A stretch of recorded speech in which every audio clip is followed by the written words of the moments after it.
following is a presentation of Dakota Radio Group Sports and DRGnews.com. River 92.7 is proud to present coverage of Lady Gov Sports. To hear this broadcast online, log on to DRGnews.com. Now, with the pregame, here's Brian Oakland. And thank you very much, and happy Saturday. Good weekend to you one and all as we bring you a night of high school volleyball, the final night of the regular season for the Pierre Lady Governors from the historic Huron Arena. On the road as the Lady Governors finish off the regular season, taking on the Huron Tigers. Huron coming in with a record of 15-7, the fifth seed in the 18-team Class AA. The Lady Governors would be the 11th seed. If the postseason began tonight, they'll come in with a record of 8-11. Our coverage of the Lady Governors on your official home of the Govs and Lady Govs, River 92.7 and DRGnews.com is made possible by your sports marketing sponsors, including Bank West of Pierre, by Gateway Ford Lincoln Toyota, Overhead Door Company, Dairy Queen, by Avera Medical Group, Beck Motors, and the Brittany Shufflebine Agency of American Family Insurance. Tonight's game also brought to you by the Pitts Corporation, Fisher Rounds and Associates, Lynn's Dakota Mart, First Dakota National Bank, May Adam Law Offices, Montana Dakota Utilities, Arby's Restaurant, and the Ramkota Hotel and Conference Center. And tonight's game brought to you in part by the Donut Shop, Edgewood Senior Living, Oahe Federal Credit Union, Gators Pizza, Pasta, and Subs by TMA, and Peer Care and Rehabilitation Center. And our game is brought to you within the broadcast by the Becky Pottsaba State Farm Insurance Agency, Smith Plumbing, South Dakota's Office of Highway Safety, Envirotech, Olson Plumbing, the South Dakota Attorney General's Office, Comtech, Coca-Cola Bottling, Leiden & Associates, McDonald's, Hermanson Endodontics, Cowboy Country Stores, and Gales Gas Service in Pierre. Stay up to date with the scores of tonight's game. We'll give you the Gales Gas Service scoreboard from Gales Gas, who offer their budget plan and keep full service to help you stay warm all season long. Looking forward to a good finish to the regular season. It's been an up-and-down season for the Lady Governors. They've played very well at times. They've played, the word is consistency, yes, which you hear Coach Swiden use quite a bit. We'll use that term in conversation quite a bit as well this evening. But looking for consistency to get into the postseason. The Sodak 16, which is newly named, is coming up on Thursday night, and that's just a one-game opportunity or a one-match opportunity for all the teams who will be involved to get into the state AA tournament. Lady Governors in the bottom half of the AA standings, going to be looking up at some pretty tough teams no matter where they go. We'll talk about that throughout the night, but they definitely want to get some momentum going into that Sodak 16 with a good performance here against a good Huron Lady Tiger team coming up tonight. We'll take our opening break, 2-minute timeout. We'll take a look around the AA. We'll look at these Sodak 16 standings in the pregame coming up. Pregame is going to be brought to you by the Becky Pottsaba State Farm Insurance Agency.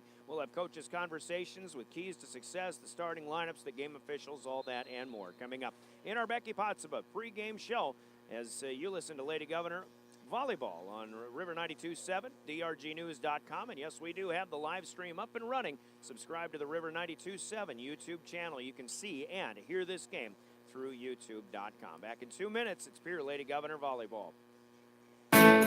When a coach understands a player's strengths, developing a winning strategy is easy. That's also true with the team at Pottsaba State Farm Insurance. They know your insurance and financial situation isn't exactly like anyone else's, but like a great coach, they help you create a strategy to meet your individual needs. See your local team at Pottsaba State Farm Insurance, 1315 East Wells in Pierre, or call 224-4173. This holiday season, Bank West encourages you to eat, drink, and shop locally. And to make budgeting easier, Bank West is offering Christmas dollar loans. Christmas dollar loans provide a low annual percentage rate of just 3% and may be used at any participating local business. Stop in and apply today. Bank West. Convenient, connected, committed. 3% APR with automatic payment from a Bank West account. Equal opportunity lender. Loan subject to approval. Member FDIC. This Governor Sports Moment is brought to you by the team at Fisher Rounds and Associates of Pierre. The Pierre Lady Governor basketball team of 1982 provided Pierre with its first ever Girls State Basketball Championship. The title game in Huron that year was a matchup of the up-and-coming girls program from Pierre against one of the state's finest in Yankton. The two teams had split during the two regular season matchups, but the third time was a charm as the Lady Govs beat Yankton to win the Class A title. The 1982 Lady Govs, one of Pierre's finest. This Governor Sports Moment is brought to you by Fisher Rounds and Associates of Pierre. Smith Plumbing is here for you and your family. You deserve better quality and customer service for your plumbing needs. So call us, 224-4770. Our family has been plumbing this area since 1961, so our name has been shared with experienced and trusted plumbing for nearly 60 years. Today, we're in our third generation, so we'll be here to take care of you now and in the future. Smith Plumbing is a name you know and trust for your plumbing needs, so call us today at 224-4770, and we'll take care of you.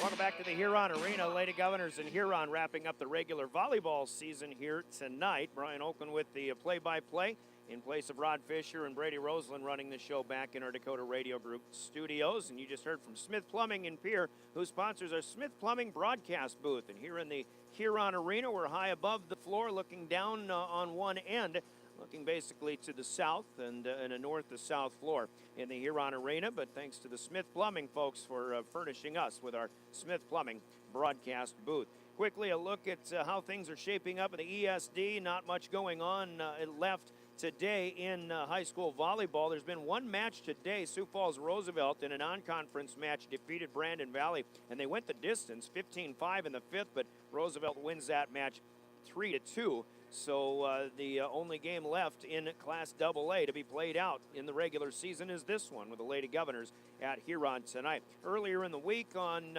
Tuesday night, Huron defeated Brandon Valley in Brandon 3-1. Aberdeen over Mitchell 3-2 in a tight one there. Harrisburg hosted Brookings but loses to the Bobcats 3-1. And Yankton was swept at home by Sioux Falls Roosevelt 3-0. On Thursday night, then, Mitchell wins at Harrisburg 3-1. Watertown got a 3-1 win over Aberdeen Central. Brookings fell to Sioux Falls Washington 3-1. Brandon Valley defeated Sioux Falls Lincoln 3-2. And Sioux Falls O'Gorman swept Yankton in Yankton 3-0. Watertown is the ESD champion this year, 13-0 on the season. Huron is at 9-4, actually tied with Brookings. So they're looking to take second outright rather than falling to third place in the standings with their 9-4 mark. Brookings again 9-4. Mitchell is at 8-4. Harrisburg comes in at 4-10. Actually, I didn't order these properly, but Aberdeen Central 6-6 would be in fifth place, and then Harrisburg 4-10. The Lady Governors are 3-7. Brandon Valley 3-9, and Yankton finishes winless in conference at 0-12. And the AA standings, as they stand right now, the top 16 make it into the Sodax 16, which will be played on the side of the higher seeds home floor on Thursday night. Yankton and Douglas will not make the Sodax 16. Rapid City Stevens is the top seed. They would host number 16 Sturgis if that all started tonight. Sioux Falls Washington, the 2, would host Spearfish. Sioux Falls O'Gorman would host Sioux Falls Lincoln. Watertown, the 4 seed, would host Harrisburg. Huron would be the 5 seed, and they're looking at a matchup possibly against Brandon Valley. If the postseason started tonight, Mitchell would be the 6 seed, hosting number 11 Pierre. Sioux Falls Roosevelt, the 7, would host Rapid City Central, and Aberdeen Central, the 8 seed, would host Brookings. Now, Chris Slyden, our head coach for the Lady Governors, thinks that if they can get a victory over Huron tonight, at least maybe they can pass Rapid City Central, get into that 10 spot, which would mean the Lady Governors would probably go to Sioux Falls Roosevelt. And instead of going to Mitchell, pick your poison. Roosevelt probably would be a better opponent, although the Lady Govs do have a 4-set loss to the Lady Rough Riders so far this season. That is a look around the ESD, around Class AA volleyball, and we'll talk. I guess we'll just have to wait and see how things play out with the Sodax 16 slated for Thursday. Let's take another break, 2-minute timeout. We're back with Keys to Success. By the way, on your way to and from the games, the South Dakota Office of Highway Safety reminds you, avoid a kiss with death always, and please plan a designated driver. That reminder from the South Dakota Office of Highway Safety. The Keys are next, and Chris Slyden, a conversation with the coach on the way. This is the Lady Gov pregame on River 92.7. Do you know that in Greece, the official currency is the euro? Yeah, not the edible kind of euro, which, by the way, are 2 for $6 right now at Arby's. Euro meat with tzatziki sauce, onions, tomatoes, and lettuce on a warm, soft flatbread. So delicious. But yeah, in Greece, their paper money is called euros. Must get confusing around lunchtime. Hey, I want a couple of euros. That'll be €6, please. Why should I give you €6 and only get 2 back? And on and on. These are the things I think about while enjoying 2 for $6 euros at Arby's. They have the meats. Come stay at the Ramkota Hotel in Pierre. You'll be impressed from the second you walk in. Have a meal in the River Center Cafe, open daily at 6 a.m., serving breakfast, lunch, and dinner. For the sportsman, the Ramkota features a fish cleaning shed and will even prepare your catch in the cafe. Ask about the sportsman's rate. Your family will love the Ramkota's pool area. The Ramkota offers free van rides, too. Then there's the River Center Tavern with large screen TV and fresh popcorn. Stay at Pierre's Ramkota Hotel, 224-6877.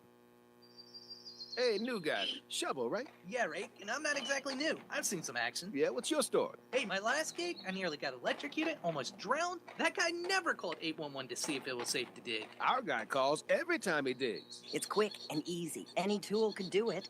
Calling 811 gets your underground utility lines marked for free. Hey, safe digging is no accident. Always call 811 before you dig. This message brought to you by Montana Dakota Utilities, in the community to serve. The attorneys at May Adam Law Firm have been serving South Dakotans statewide since 1881. Whether you have questions about family law, you want an estate plan, you need legal advice on a business deal or an agricultural transaction, or you've been injured in an accident, the May Adam lawyers will represent you in life's most important decisions. We are located in Pierre and have been traveling across the state protecting our clients' legal rights. Call May Adam at 224-8803 and ask for Katie, or visit our website, mayadam.net. All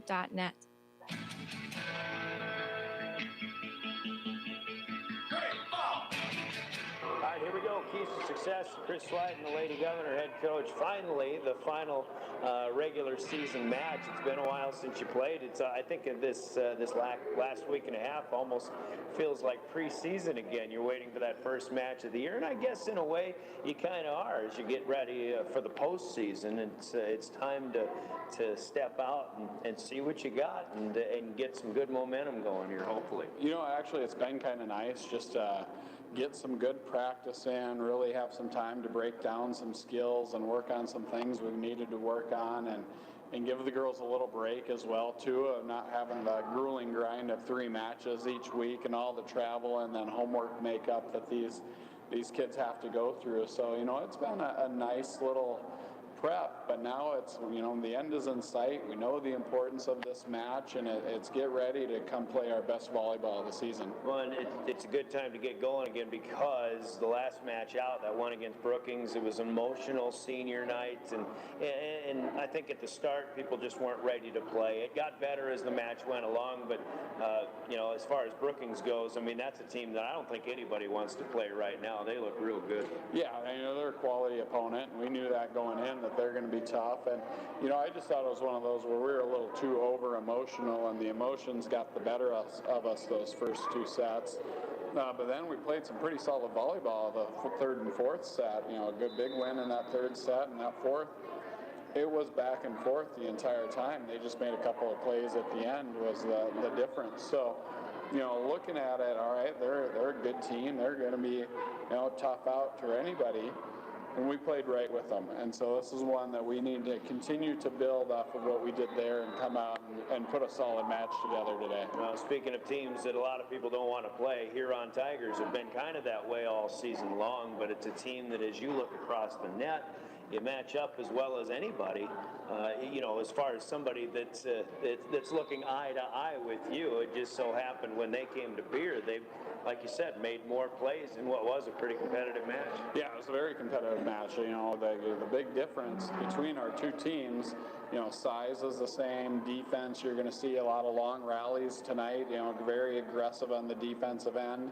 And then you got some hitters that are able to do some things with it. But in that match against them, we made 49 errors to their 27, and you lose by a combined 8 points. So there's a lot of things that we were able to do successfully against them.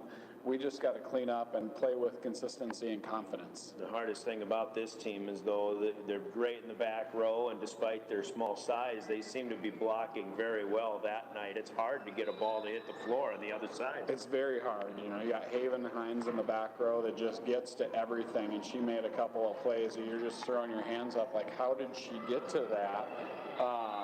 but I feel the same way about our players. You got lots of girls that are flying over and getting to the ball, and they do block well if it's high, and that's one of the wrinkles we're hoping to get going today is that pace of play, the speed of our offense. If we can get it going, we think we can, create some openings for those hitters. You mentioned off the mic that, we really looking forward, and I don't think it matters anymore where you are in this SODAC 16 that's coming up on Thursday, but you just have to be playing your best volleyball, and you said consistency, and you said confidence, and I can't think of a better way to put it myself. Yeah, exactly. And, we feel confident, and we feel like we've shown all year that we can play pretty much anybody, but can we sustain that level of play is the big question. And that's where consistency and confidence comes in. The confidence to go out and do your job is really what we need those girls to go do today. So, and that means getting in the flow of the offense, and to maintain that, I guess, what are the keys to success tonight? The ones I wrote down on the clipboard today, the first one is that confidence,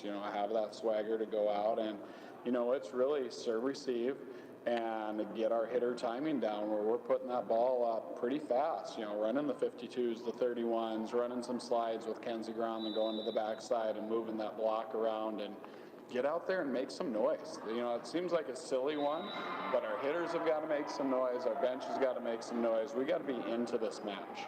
I think defensively too, when they've got Holly Neas up front, do you really key on her, giving her double blocks, or how do you defend them especially when she's up front? Because she's the key, I think, offensively for Huron. It's know where she's at, wherever she's at. Doesn't matter if she's front row or back row, because they'll set her in the back row and she can terminate it from back there as well. So it's the instructions for the whole team is call out where she's at before every play. All right, well, we're looking forward to it. Let's go get something started. All right, sounds good. That's Chris Slyden, the head coach of the Pierre Lady Governors. Our comments and keys to success portion of the pregame brought to you by Olson Plumbing in Pierre, and we'll hear from Olson Plumbing, and we'll hear from Shelley Budenhagen, the coach of the Huron Lady Tigers, when we come back with more of the Lady Gov pregame.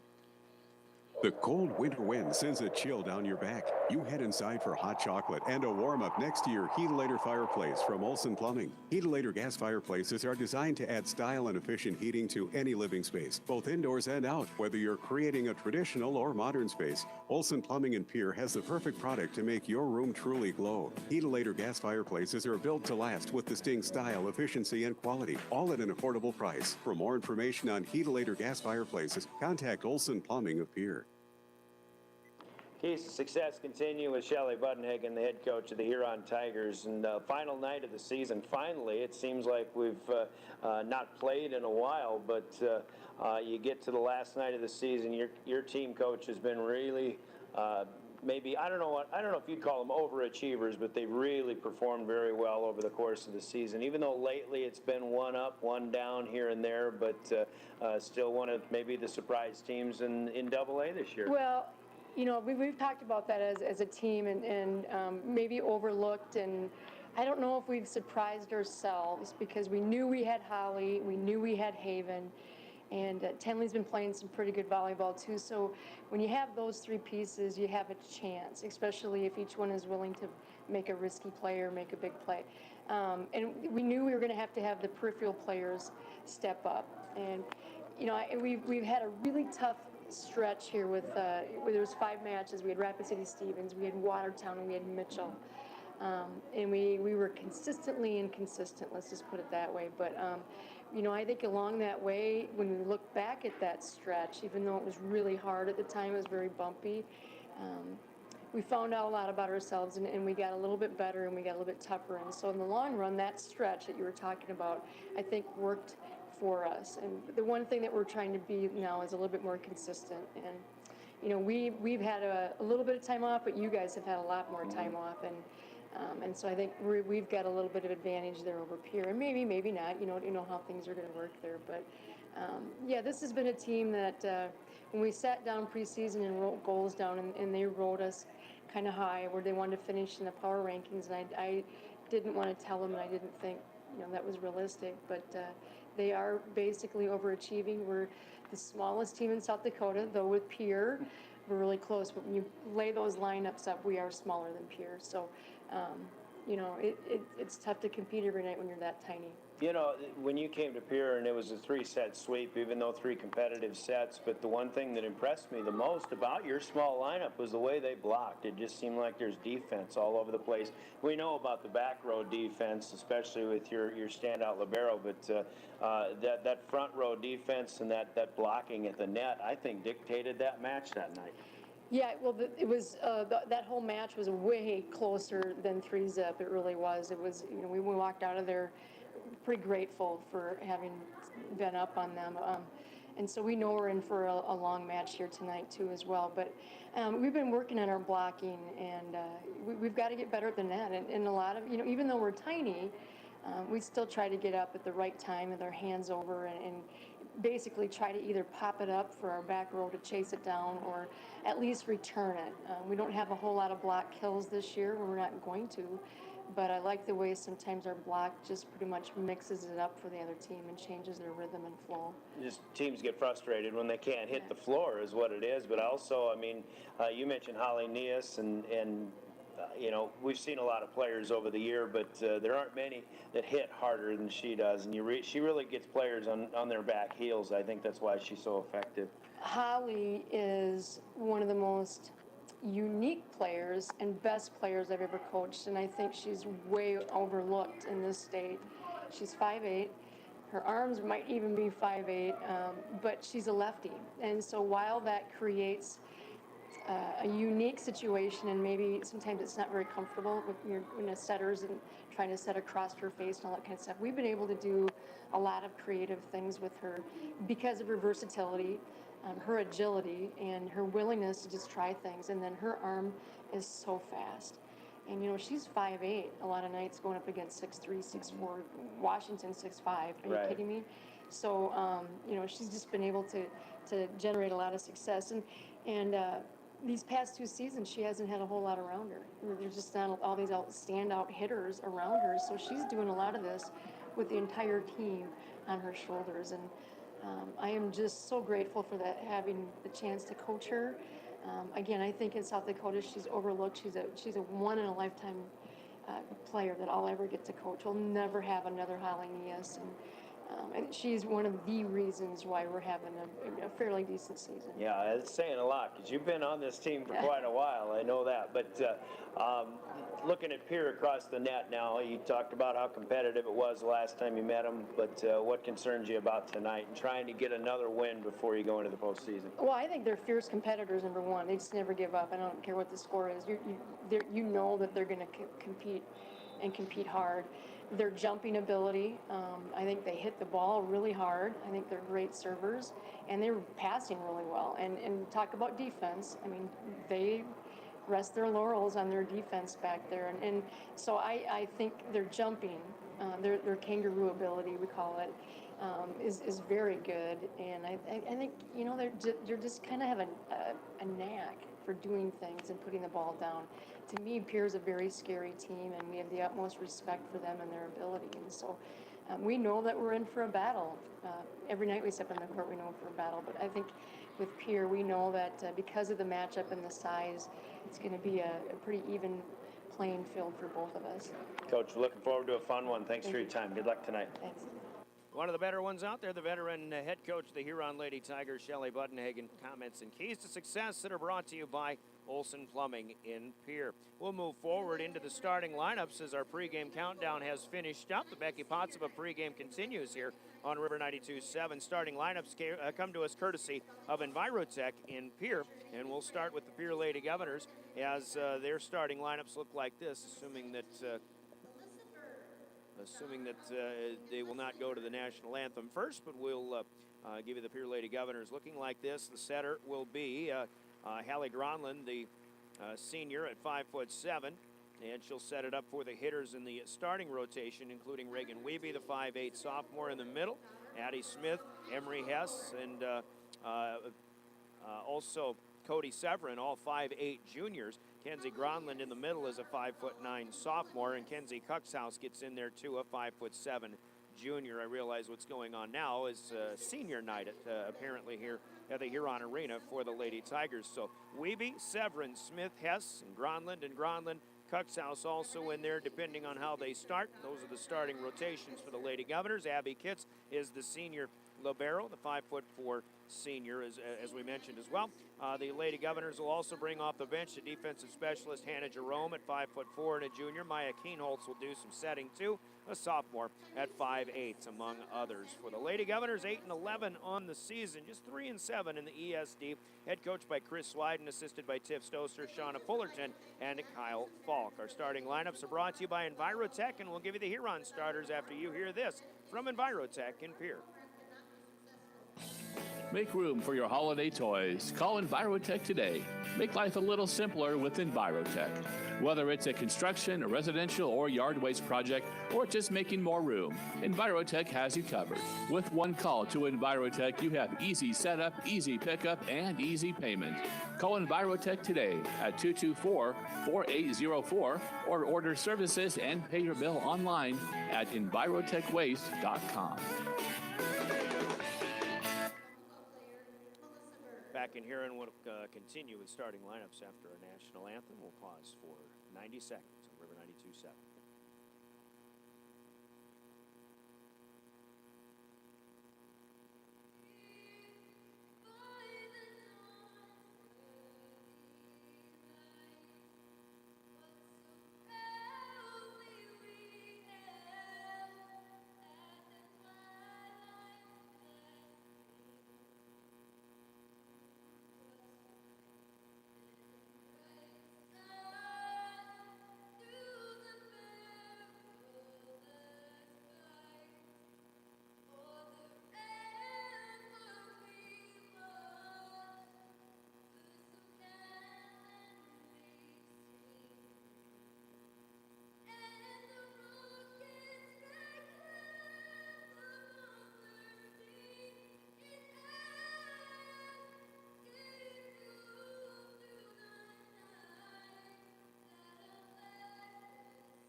Nice job on our national anthem. That's Huron volleyball player Melissa Berg. Getting everybody ready to go for volleyball here this evening. Time for the starting lineups for the Huron Lady Tigers continuing. Brought to you by Envirotech Waste Services in Pierre, starting with a defensive specialist in the back row. 5'3" senior is Isabel Ford. They've got one of the better setters in the state as well, the sophomore Tenley Buttonhagen at 5'5", and she'll set it up for the hitters, including McKenna Moore, a 5'7" sophomore. Emily Dale is a freshman at 5'9". Elena Dale, a 5'7" junior. And also the one to really watch is Holly Neas, the 5'8" senior. Neas, as we were talking about her with both head coaches, maybe the key to the Huron success as far as the offense goes, but everything starts with a good setter, and of course they have one of the better liberos around as well, and that would be Haven Hines, a 5'5" junior, and she'll roam the back row as well. Buttonhagen, Moore, Dale, and Dale, also Ford and Neas with Hines as the libero, the starting rotation for the Huron Lady Tigers. They'll also bring Libby Rounds in to hit from the outside at a 5'10" sophomore. For Huron, who is head coached by the veteran Shelley Buttonhagen, assisted by Abby Hyenga, Stacy Westby, and Samantha Cruz. Your starting lineups that are brought to you by Envirotech of Pierre. The other starting lineup is the naming of tonight's game officials. Our law on the court, as they're licensed by the South Dakota High School Activities Association to officiate high school volleyball and assigned to do this match. And the varsity at the ladder will be, or at the net will be from Mitchell, Beth Conroy, and Sandy Negebauer. And that's all we've got. We don't have the names of the line judges, but Beth Conroy and Sandy Negebauer, tonight's game officials, sponsored by the South Dakota Attorney General's Office Consumer Protection Division. We'll hear from them, and we'll be back to serve it up in 1 minute as you listen to Lady Governor Volleyball on River 92.7 and DRGnews.com. College students, have you received a call from somebody claiming that you faltered on your student loan and they can help you get this taken care of right away? Do not give out your personal identifying information to verify the account, nor should you put money on a prepaid card to take advantage of their discounted offer. Contact Consumer Protection with the detailed information of the phone call. 1-800-300-1986. That's 1-800-300-1986. Do you know about the Good Neighbor Pharmacy at Lynn's Dakota Mart? It's a convenient place to have your prescriptions filled, especially when you can shop for groceries, sporting goods, and all your needs while the Good Neighbor Pharmacy fills your prescription. Lynn's Dakota Mart and Good Neighbor Pharmacy offer free delivery and mail out. You're not a number, you're a neighbor at the Good Neighbor Pharmacy inside Lynn's Dakota Mart in Pierre.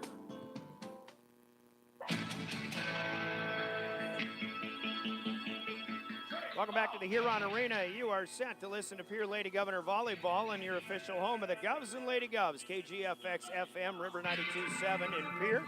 A member of the Dakota Radio Group, online at drgnews.com. You can view and hear this game by watching it on our YouTube channel, River 92.7. Subscribe to that channel at youtube.com. Brian Oakland with you. The pregame show brought to you by Becky Potts of State Farm Insurance has come to a conclusion. It's time to play some volleyball. We've got the Gales Gas scoreboard coming up at the end of each of our sets. Tune in for a Coca-Cola timeout, sponsored by Coca-Cola Bottling of Pierre, during our volleyball match as well. And coming up in the postgame, we'll have big plays of the game brought to you by Hermanson Endodontics. And also we'll announce our player of the game, courtesy of Cowboy Country Stores. That all comes up in the McDonald's post game. And somewhere about halfway in the match, we'll also hear from our halftime sponsor, Leiden & Associates, Ameriprise Financial in Pierre. Comtech first serve put in play by the Pierre Lady Governors. Serving from near court to far, Hallie Gronlund put it in play. Huron sets it up, and on the follow-through, the first swing of the night, Huron comes up into the net. And it may have been, well, it wasn't Nias, but up front, on the left side. I'm going to have to try to get used to seeing these numbers from Huron from so far away, but the Lady Govs score first. Here comes Cody Severin on her first swing of the day, but Huron gets a tap and a block. There's another swing, and now Pierre is into the net, but the swing was good enough for the kill anyway, and that goes to number 7, McKenna Moore. Finley Budenhagen will serve first for the Lady Tigers as they will come from far court to near. Huron is in black on black. Lady Governors are in their blacks as well, with Abby Kitts, the libero, in her green jersey. Here's the first swing from left-handed swinging Holly Nias. And Holly just looked like that was even the second hit, but she just went right up and put it home. Very solid striker. Down the line goes Budenhagen as Huron has scored 2 in a row to take their first lead. A little tap across from Addie Smith in the middle. Back outside Moore. Tries with the sharp angle, unable to get one. Now another tap by Pierre, and somehow it stays on the off the floor. And there's Haven Hines. Boy, good front row digging, good back row keep lives as well. But now in the middle is Addie Smith that hits one through the block and down for the Lady Governors. A kill for Smith, her first of the night. Coach Wyden said there will be long rallies tonight. Huron is one of these teams that just frustrates the dickens out of everybody they play. They do not allow very many balls to hit the floor. They do not get in system on this serve by the Lady Govs. Pierre has an opportunity, and Severin down the line plays it into an unplayable dig by the Lady Tigers.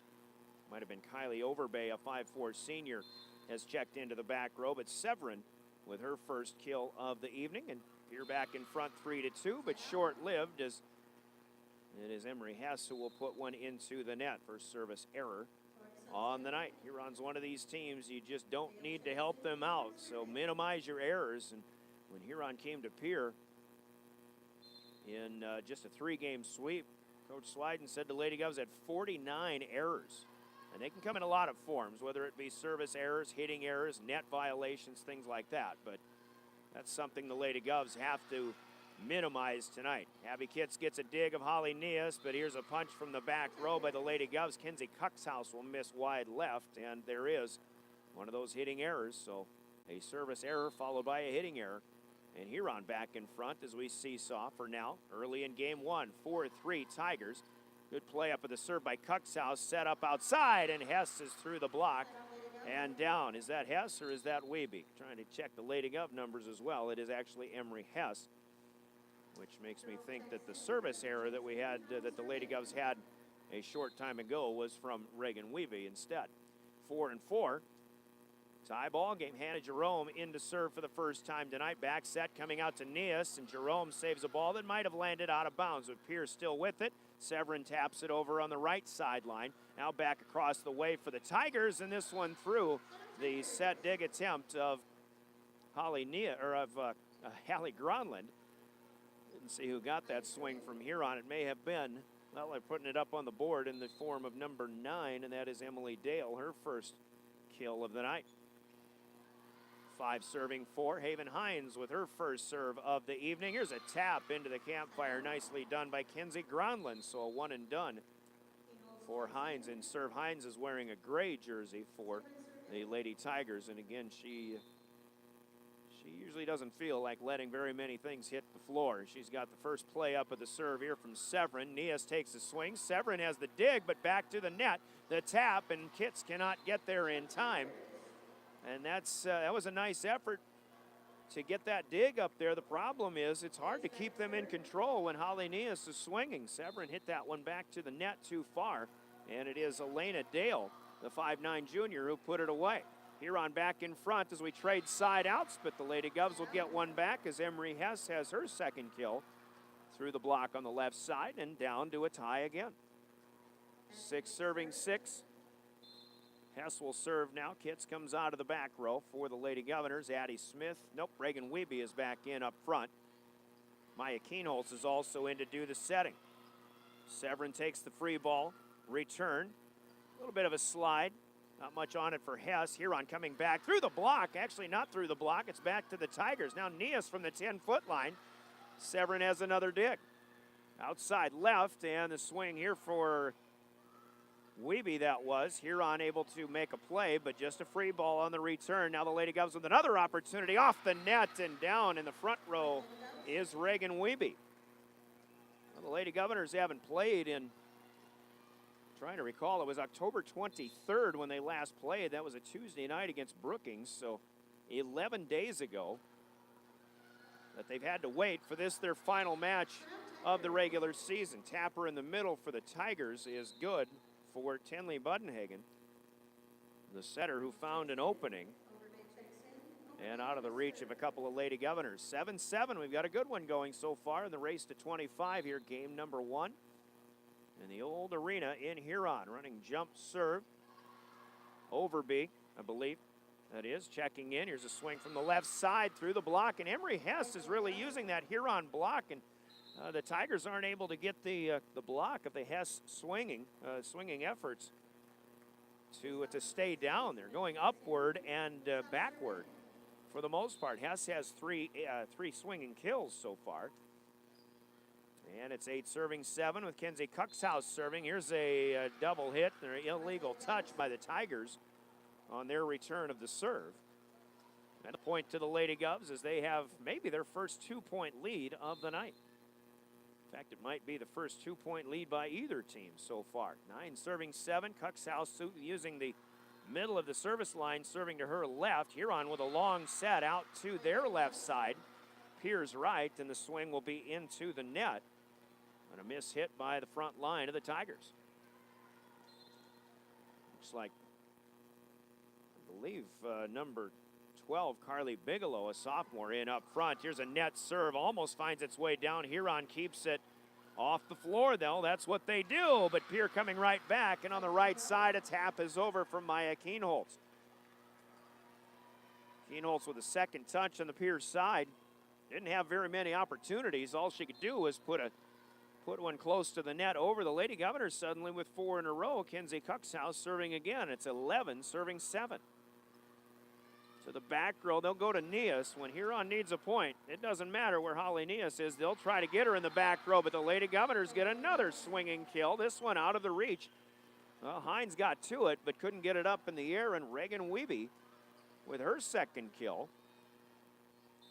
Maybe the 11-day layoff was a good thing for the Lady Governors here. Leading 12-7, game number 1. Serve will be played up. Buttonhagen gets a long set with the help of the jump out there. Kitts with a nice reaching dig. Now behind the 10-foot line, and the Pierre run will come to an end as Wiebe shoots one long and wide to the right. Second hitting error for the Lady Govs here, game number 1, but a 5-point rally by Pierre put them up 12-7. Now 8 serving 12. Tigers serving back in this direction. Not quite getting in system for Pierre, but still a good hit by Wiebe, and the dig by the Tigers back over to the Pierre side. Outside left again, and Wiebe through the tap is good. Boy, Reagan Wiebe, like Emery Hess, using that left side to their advantage. A quick one and done for the Tigers. And Pierre will take a 5-point lead again. Our first full rotation complete as Maya Keenholz is out. The other setter, Hallie Gronlund, the senior, back in, and she serves away. Out on the right side, Dale takes a swing for Huron. Lady Govs defend. Now the left side swing blocked by the Tigers. Wiebe denied. Back row, Cuxhouse clears one out. Hines gets it up to Buttonhagen outside to the left. Kitts with a dig, but she'll send Gronlund running, and a little scramble. Pierre shoves it away. Back to the Tigers, and another long rally. Bump pass sends a wide angle, but Dale gets it back in, and now a tapper by Addie Smith, unplayable by the Tigers. And Pierre will score another service point. Give the point to Smith. It's 14-8. Pierre on top. Near court to far. A lob serve by Gronlund is returned right back to the Lady Govs with the swing from the left side. A little block and a dig for Hines. Huron returns softly. Now to the right side. Severin tries cross court. That won't work. Holly Neas is there for the dig, but Huron now with an inability to get it across, and a timeout will be taken by Shelley Buttonhagen. Her first timeout of the night, brought to you by Coca-Cola Bottling and Pierre. Lady Govs looking good. Grab a Coke and be back. They're up 15-8 in game number 1. Here, you're listening to Lady Governor Volleyball.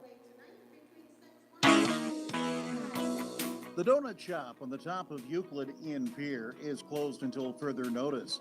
The folks at the Donut Shop are big supporters of high school athletics, especially the Pierre Governors and Lady Governors.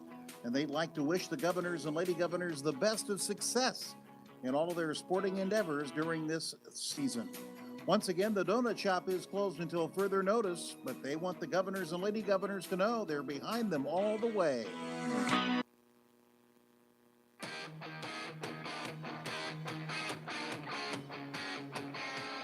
Welcome back to the Huron Arena, the first of 2 big matchups between Pierre and Huron this week. The ladies are getting it going here on the volleyball court, but of course the main event will be Friday night as both teams, Pierre and Huron, punch their ticket to the 11 AA championship game last night. The Governors beat Brookings, and Huron went down to Yankton and beat the Bucks, so it'll be Pierre and Huron from the Dakota Dome Friday night. Congrats to both teams. Gronlund out of the timeout, serves long.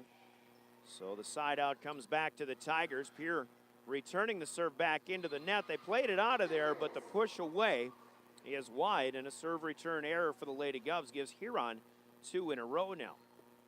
Pierre built a 7-point lead going to timeout at 15-8. Tigers have come back with 2 in a row. Here's Buttonhagen serving. This one grazes the top of the net. Serve returned on a little punch out by Gronlund. Here's Neas, who almost takes the head off of Kenzie Cuxhouse. Kenzie turned away from it in self-defense. Got a hand on it, but it went backward, and Holly Neas has her second kill. She's been quiet so far tonight because the Lady Govs have basically been able to keep Huron out of their offensive mode that they want to be in. Here's a tap by Severin that's over, but Cody's momentum carries her into the net, and a whistle is blown. Pierre loses that point for now 4 in a row. Huron suddenly from 7 down is back within 3, 12-15. Buttonhagen, far court to near. She uses the left side of that service line, comes with a nice angle. Now off the net, Severin uses it nicely. Cody Severin with her second kill here in game number 1. Lady Governor swings have been pretty good so far. They've got 6 players with at least 1 kill. Cody with 2, side out back to the Lady Govs. 16-12. Buttonhagen will push one out wide to Neas, but the block was there for Pierre, and they're able to defend. Now in the middle coming back, Smith, little tapper, covered by Neas, or Hines rather. McKenna Moore takes a hack. The dig back to the net, but Huron unable to put it away. Lady Govs with the swing on the right side. Hines reaches for another dig. On the run is Nias, and she will score.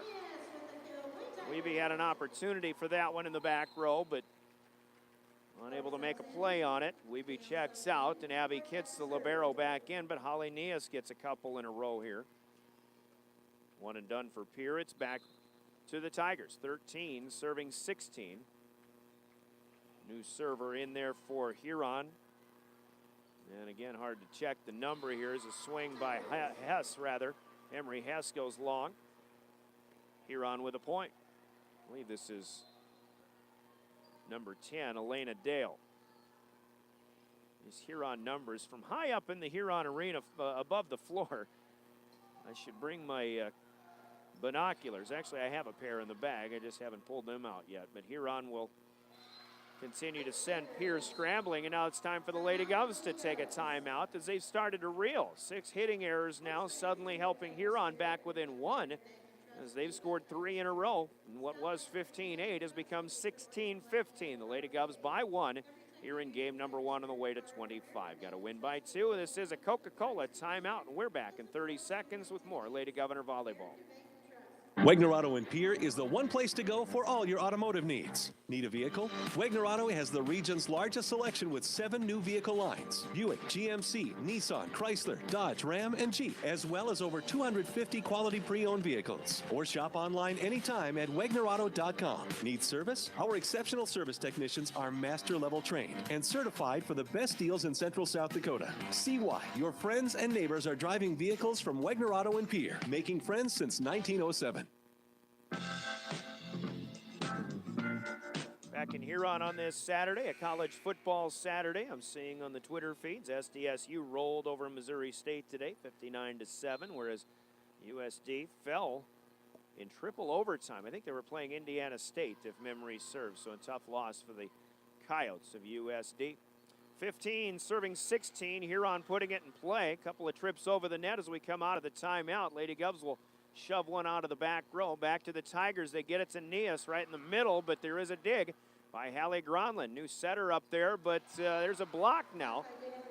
Hess was denied. It is Nias at the net to get another point, and Huron now has scored an 8-1 run. They were down by 7. Suddenly we're tied at 16-15, but Dale will serve long and give the serve back to the Lady Govs. First service error for Huron tonight. As Hannah Jerome is in for the Lady Govs. Addie Smith out of the front row. Kenzie Cookshouse out as well. And Jerome has one that knuckles on Carly Bigelow in the back row. I believe I'm seeing number 12 across the way. Or maybe it's Isabel Ford, 13. Ace for Jerome. She'll try for another one. Hines ranges over, takes this one, puts it in play. Nia swings, but Kitts has the dig in the Lady Gov back row. Now up from the 10-foot line. Not much on it from Hess. Might have mistimed the jump. McKenna Moore takes a swing. Too long for the Tigers. And now the Lady Govs, just like that, have the streak of their own building once again. 3 in a row, and they're back in front, 19-16. Substitution bringing McKenna Moore out of the Huron front line. And I haven't seen the number yet of the player who is in. I believe it's 17, Melissa Berg, a 5'8 senior who sang our national anthem tonight. A dig of Nias goes sideways, and Pierre runs out of real estate, so Holly Nias will get her 4th kill. Side out to Huron. Tigers trailing by 2. Haven Hines to serve it away. 17 serving 19 now. And they'll call this an open-handed set return. Illegal touch by Hannah Jerome. That's an ace for Haven Hines. One of those in-betweeners that are so tough. You try to bump them. Can you get a bump up motion high enough, or can you get low enough to set it up and get a good pass on that return of serve? Here's a nice block of Emery Hess. Huron keeps it alive, but no system. They'll shove it away. Here coming back, Severin with a back set on the right side, and she will angle it home in the back, the middle back of the Huron line. Hines had ranged a little bit to Cody Severin's left. Couldn't quite get back to to the right, far enough to cover that one up. So Cody Severin has kill number 3. Huron returning the serve, and the Lady Govs get the block. And another timeout here called by the Tigers will give Kenzie Gronlund the block on that one. It's 21-18. Lady Govs maintaining the lead by 3. And we're back in 30 seconds after this. Coca-Cola breaking the action. This is Lady Governor Volleyball. Hi, I am Slade Weller, and I am Pitts Corporation's local branch manager. Pitts Corporation is a commercial architecture, construction management, and construction company serving South Dakota for over 65 years. I am a local peer and have over 20 years of construction experience. With architects, estimators, project managers, superintendents, and a quality group of trade professionals on staff, Pitts Corporation is ideally set up to assist you with future building needs. Please call 223-2440 or stop by our office on Airport Road to set up your initial free consultation.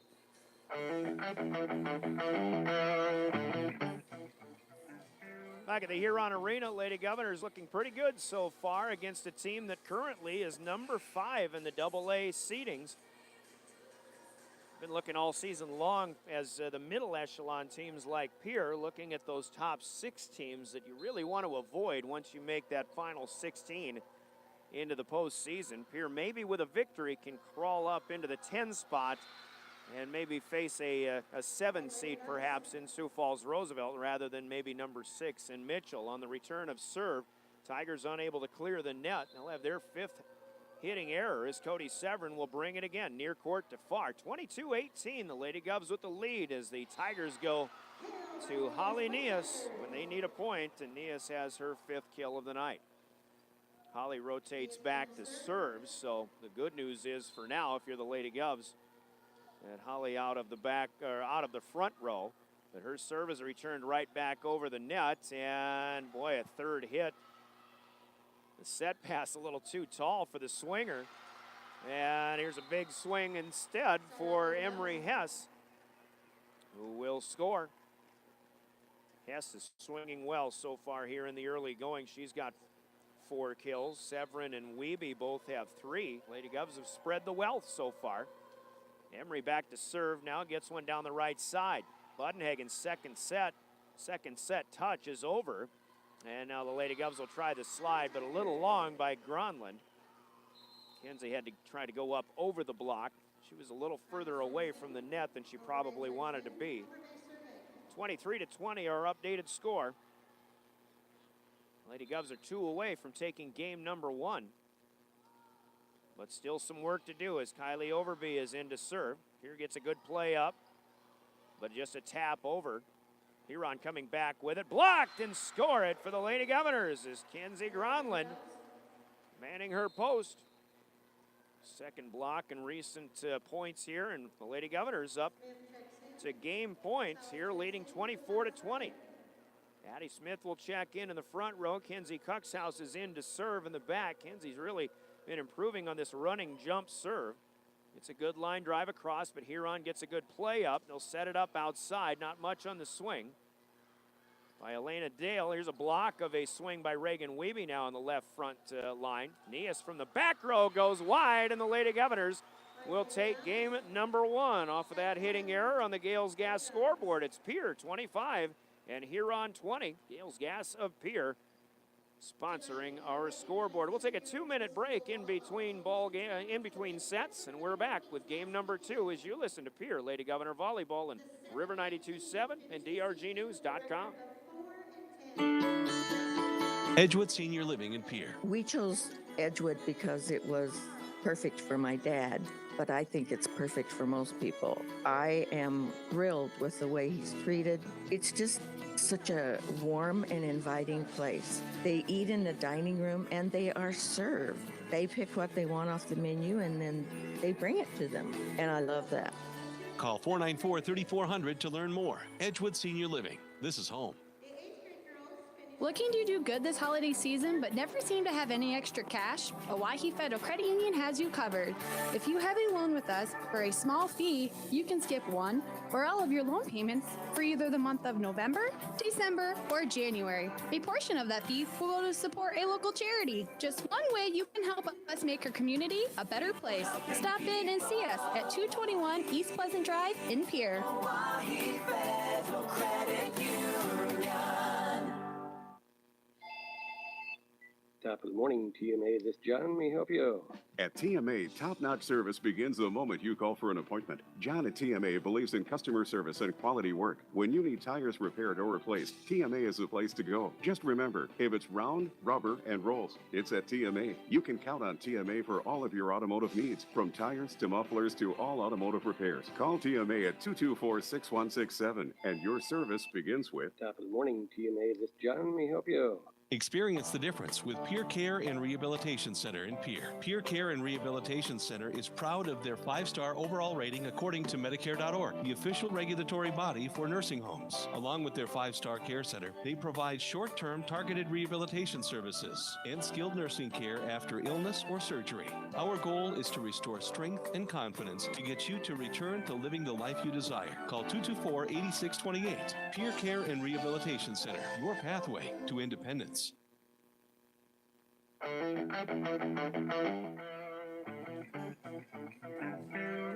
Welcome back to the Huron Arena. Game one, a good one for the Pierre Lady Governors as they upend the Huron Tigers 25-20. Pierre with a 14-9 advantage in the kills column unofficially, despite a 7-6 disadvantage in the hitting errors, but a couple of blocks leading the way, and the Lady Governors just a little bit better. I think that kills column is the key.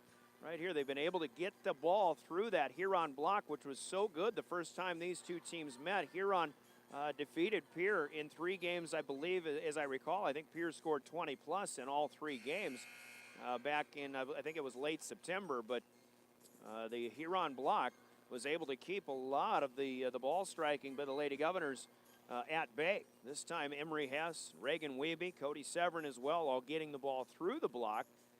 And those balls are bouncing either away or up and behind everybody else defensively for the Tigers. And that's been one of the keys. Holly Neas did lead Huron with 5 kills, but Emery Hess had 4, Cody Severin and Reagan Wiebe with 3 apiece. We've switched sides. Huron will serve first, and a duck under by Kenzie Cuxhouse to stay away from the first serve, which is brought to you by Comtech Communication Services in Pierre. And the Lady Govs will get the first point of game number 2. And now a net violation on the return of serve here by Huron. Set up by a good aggressive serve. Reagan Wiebe, one of the better servers on the Lady Governors squad, has had success in that department most of the season. She'll bring it far court to near. Neas gets the play up. Now they'll send it back in her direction using the net, and it's down on our right sideline as we view or watch this one.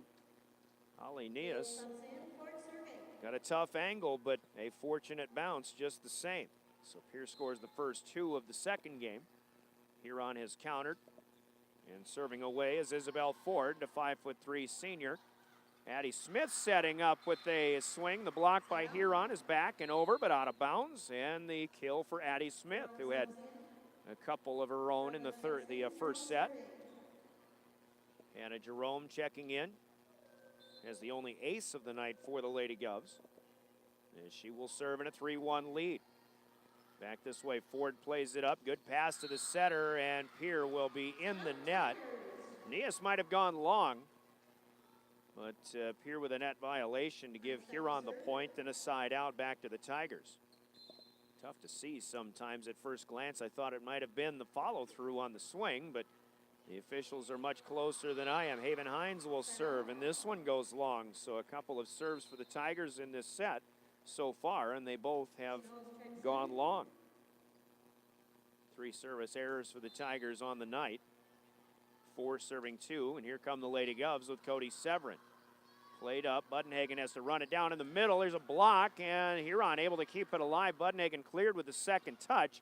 Now Hines backpedaling, swings it away from the back row. Good play there. On the slide is Gronlund, tried to tap it, And Kinsey not aggressive enough on that slide play, trying to range out to the right side. She taps it over, but it is wide to the right, not a bounce. So 4-3, and Nias will serve, and there's another long serve. Something about this side that the Tigers don't seem to care for from that service line. Their depth perception a little bit off, and they've hit 3 of them long.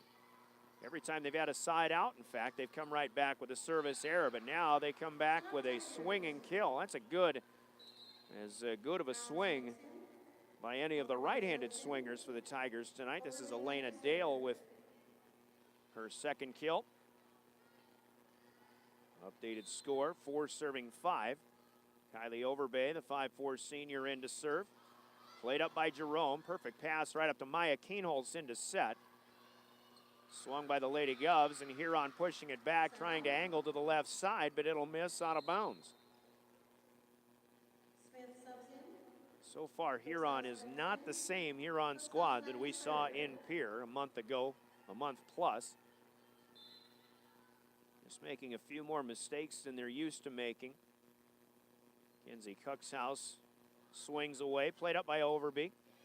Budenhagen jump sets out to the left side, but Dale has to tap it over. Pierre gets a swing, and the block is back over and out of bounds again. Reagan Wiebe scores. And the Lady Govs up the lead to 7-4. One of the key service runs in game number 1 came from Kenzie Cuxhouse, and she is in there to serve again here early in game number 2. Second hit, swatted away by Budenhagen. Back to the Lady Govs. Severn's behind the 10-foot line. And this one hit off the side of her hand into the net. Just missed that one. If she gets that one across, it would have been a tough angle for Huron to defend, but the net caught it instead. And Pierre leads by 2 at 7-5. Dale with a knuckling serve. Boy, that's the one thing about being high above one end of the floor. You can see the action on the serve, and this was a good one from Elena Dale. It looked like Cuxhouse had that one stared down, but the ball just buckled to the right. A little screwball on that one. Now Kitts will have to play one up. Able to get that one across. Keenholz tries to catch the Tigers off guard. Second hit was no good, but a free ball back from Huron. Now outside left, Wiebe down low for a nice dig. Was Elena Dale, and Huron got it back. Now a block by the Lady Govs. Addie Smith, good defense. Now a tap is over. Pierre has a chance here. Wiebe to Keenholz. Back out to Wiebe, and here's a lift on the Tigers. That'll be a kill for Reagan Wiebe. Number 5 on the night for Weebs. And the Lady Govs maintaining the lead here, 8 serving 6. Hallie Gronlund will be in, which sends Keenholz out in the rotation. Setter for setter, Gronlund serves. This one almost dying in front of Hines, but Haven gets underneath it. Now Kitts with the first touch for the Lady Govs, and the set pass by Gronlund over the top of Addie Smith as the 2 missed time on that. Hitting error for Pierre, number 4 in this game already, or error number 4. As Tenley Budenhagen will serve it up. Out to Severin on the return. That one through the Budenhagen attempt to dig it out. Cody's probably her best swing of the night right there in her 4th kill. Quick one and done again for the Tigers. And got an official verification here of the rotation for the Lady Govs. 2 veteran officials, 2 good ones too. They come from Mitchell. Beth Conroy, I've seen her at state tournaments all for a number of years. Sandy Negebauer as well. Here's Nias taking a swing as Pierre will return. Huron return the Lady Govs serve. Nias gets it back, and that one's through the Addie Smith block and down in the front row. So Holly Nias with 7. One thing about teams that play Pierre, you can imagine, and Huron admits it, they don't have a lot of weapons that teams are going to fear outside of Holly Nias. Here's another misplay by the Lady Govs up front. Hess tried to left-hand tap one across. Here's mistimed, a couple of line drive sets through that front line here of late. Now it's 9-9. We're in game 2. The Lady Govs have the first, but getting back to that point, the Tigers and their weapons outside of Nias admittedly, they don't have a lot, so teams really, like Pierre is doing tonight, probably gearing up to try to defend Nias. Here's one that doesn't clear the net. There was one of two that could have been there, but I think Nias had the swat. But it will not clear, and a hitting error gives Pierre the point inside out to break a 9-9 tie. Now 10 serving 9, and Hannah Jerome back in. But if you, again, if you focus a lot of your concentration on Nias and take your chances with the rest of who's on that Huron side, maybe that's one reason the Lady Govs have been able to maintain leads and even win a game in that first one. Pierre had a nice block, now a big swing, and this one is good. And that's Hess's most authoritative swing of the night. Emery Hess with kill number 5, service point to the Lady Govs. 11 serving 9, here comes Hannah Jerome, far court to near for the Lady Govs in black. To the Lady Tigers in black. Buttonhagen put it over, Gronlund put it right back, and here's a block by the Lady Govs, but just missing wide. And Holly Nias will score the kill. Holly, I've got her with 8. They've actually got her for 9. I might as well give her one more. Here's Haven Hines to serve it away. Played up by Abby Kitts, and down the line goes Cody Severin. Lady Govs have made some effective use on these right side down the line swings. Addie Smith did that for much of the season. Now Severin gets a good one down, her 5th kill, and Pierre's doing a good job in holding Huron in serve to a lot of one and done so far tonight. Nias with a sharp angle out of the reach of Cody Severin. So Nias comes right back. Give her 10, 5 in each of the first 2 sets. Lady Govs again won the first one 25-20. And they lead 12-11 here, game number 2, but the Tigers serve. Here comes Gronlund on the slide, but right to Haven Hines. Huron sets up outside, and a lunge by Jerome to keep it off the floor through the block. Second hit punched out by Keenholz. Now a chance for the Tigers. In the swing, Dale from the left side. Kitts and Jerome, one of the two, with the dig. Buttonhagen out to Dale again. Blocked by the Lady Govs. Good defense both sides, but especially by Pierre as Huron keeps swinging. Now a swing for the Lady Governors, and Emery Hess does it again. Well, Haven Hines hasn't quite gotten to everything. The Lady Governors are finding some balls down to the floor. Getting some to hit. And Pierre used a lot of defense on that last rally, but they took their one opportunity to get a good swing. This serve didn't miss by much, and the Lady Governor fans who had a good view of that one questioning what'll be a service error by Emery Hess. That ball might have landed right on the line, but at the feet of the line judge, it'll go to Huron. 12 serving 13 halfway through game number 2 as Kylie Overbay serves a good one across. Returned right back by the Lady Govs. Little punch, and Kitts couldn't get to it. That was a nifty little play there. Buttonhagen with a quick set, and just a little punch by Carly Bigelow goes across. And it finds its way down into a tie game. 13-13 here in the second. And there's another knuckleball by Overbay that got away from Hannah Jerome. Huron hasn't had very many leads tonight, but they are leading now game 2, 14-13 on the first ace of the night by Kylie Overbay. 4 aces, make it 3 overall for the Tigers. Here returns this one, coming back, and that'll be a illegal touch by Haven Hines and the kill. I believe that was Cody Severin, which would be number 6 in a 14-14 tie. Huron had scored 3 in a row. Side out to Pierre. It's Cuxhouse in off the bench to serve. From the middle of the service line. Played up by Nias in the back row, and the swing, a good swing. Hard one at that for Elena Dale, but unable to get it over the net. Hitting error number 4 in the second set, 15-14. It's back to the Lady Govs. Huron will sub. Dale will catch a break, and Brooke Schiltz, a 5'8" sophomore, is in.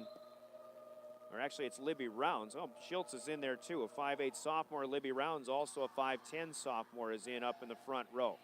Huron not in system to return this serve. They free ball it back to Kitts. Now Pierce swings in the middle, and Smith unable to get it high enough. Quick set by Keenholz. Maybe just needed to have a few more inches of air underneath it. Here with a missed time, and now 15-15. Huron to serve. Huron trying to pull even in the match. Pierre trying to go up 2 sets. Tap out by Addie Smith. Here come the Tigers, left side. Nice reach by Abby Kitts. Coming back the other way. Blocked and dug out. Schultz in the back row. Nias has to tap it from the 10-foot line. Smith to Keenholz. Outside left, score it. It's the kill for Reagan Wiebe. Pierre feeling, I'll tell you what, when Pierre gets a good pass right now, and a lot of teams, this will work for any team normally, but Pierre really looks comfortable once they get a good pass, and their setting has been good so far tonight. Pierre looks as good as I've seen them in the matches I've done this season, although they're unable to control the block and keep this one alive. They'll give a kill, number 2 to Libby Rounds. On the evening, 16-16 tie. Tigers serve it away. Buttonhagen gets it out of there. Cuxhouse had the first hit, but in the middle comes, is it Wiebe or is it Smith? They give it to Addie Smith. She's got 4. Another quick one and done for Huron as we go back and forth. We're trading a lot of side outs here in game number 2. 17-16, Lady Governors have the lead. Buttonhagen out to Nias, who is back up front, but there's a block. Huron cannot keep that one alive, and it is Cody Severin with the defensive effort.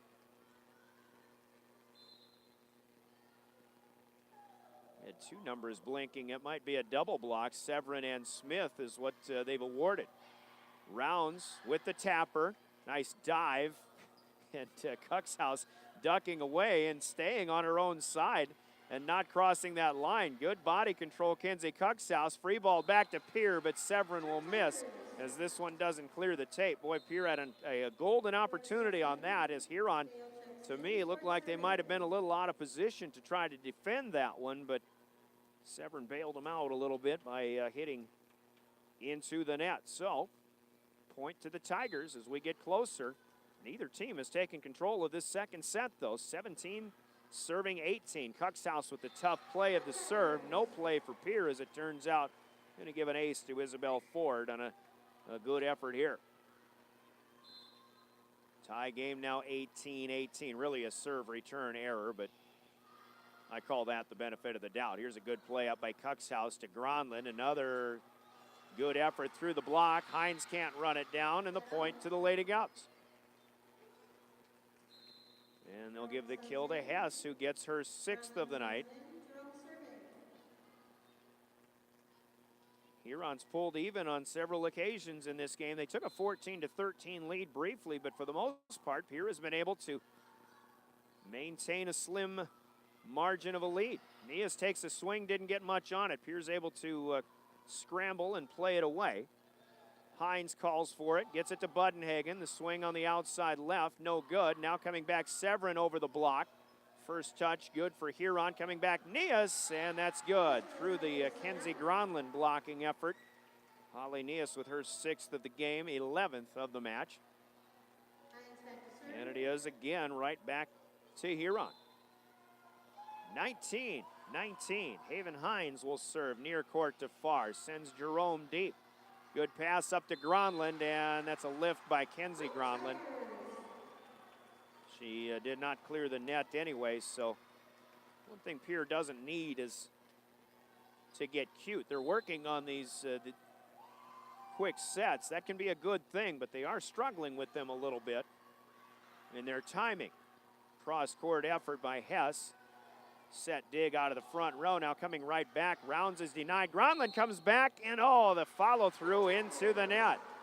So Huron gets the point, and a 2-point advantage to the Tigers off of a hitting error by Pierre, which those numbers in this second set starting to mount to help the Tiger cause. It's 21-19 Huron. Pierre has the first set. We're in the second. We're back after a 30-second break from Coca-Cola Bottling in Pierre. You're listening to Lady Governor Volleyball. Gateway Ford Lincoln Toyota in Pierre is doing the one thing that no one else is willing to do. Rebuild your credit. We have a credit rebuilder program. Just go to gatewayflt.com. You could be approved in minutes. If you've got good credit, bad credit, no credit, come see us at 518 East Sioux Avenue in Pierre. Call 605-224-7378 or log on at gatewayflt.com. I'm Scott Hanna. And I'm Adam Ray. And nobody, I mean nobody, beats a Gateway deal.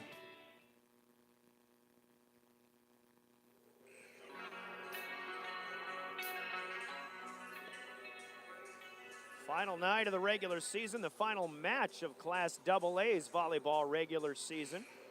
Sodak 16 coming up on Thursday evening. Sioux Falls Roosevelt defeated Brandon Valley in the only other AA match that was played today. That was this afternoon in Sioux Falls, and that went the distance, 3-2. And after this match, they'll do all the numbers, and the final 16 will be all set up. Got a delay coming out of the timeout for some reason. Beth Conroy at the scorers table verifying something with the official scores here in Huron. Lady Govs, as we see it, will either go to Mitchell or Sioux Falls Roosevelt. That'll be on Thursday night. We'll, of course, have the coverage here on River 92.7. After all, we are the official voice of the Govs and Lady Govs. Stations of the Dakota Radio Group. Everything's sorted out. Out of the timeout comes Haven Hines. Libero to libero. Abby Kitts plays it up. Here's a backhand swat by Severin just to tap it away. Now Nias takes the swing. It's off the net, over the block, and out of the reach of the diving Abby Kitts for another kill for Holly Nias.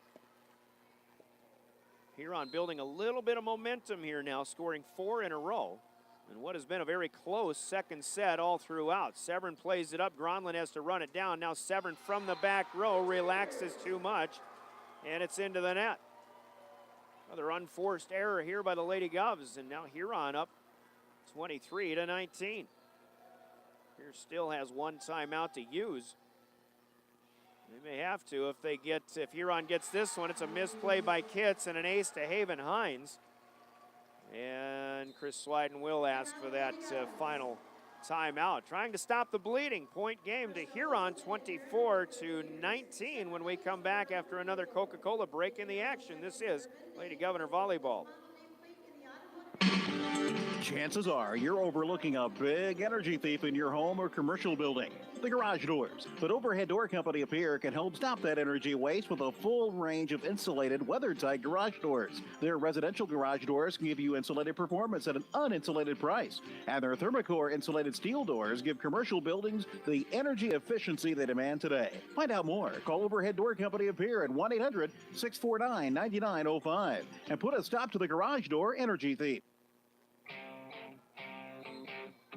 6 unanswered points have put Huron up to game point as Haven Hines will serve. Out of the timeout, Severin returns it, and it crawls over the net. Huron with a chance with Holly Nias to finish, and Huron will take game number 2 to even this match at a set apiece. Pierre had the first one 25-20. Huron comes back and defeats the Lady Governors 25-19.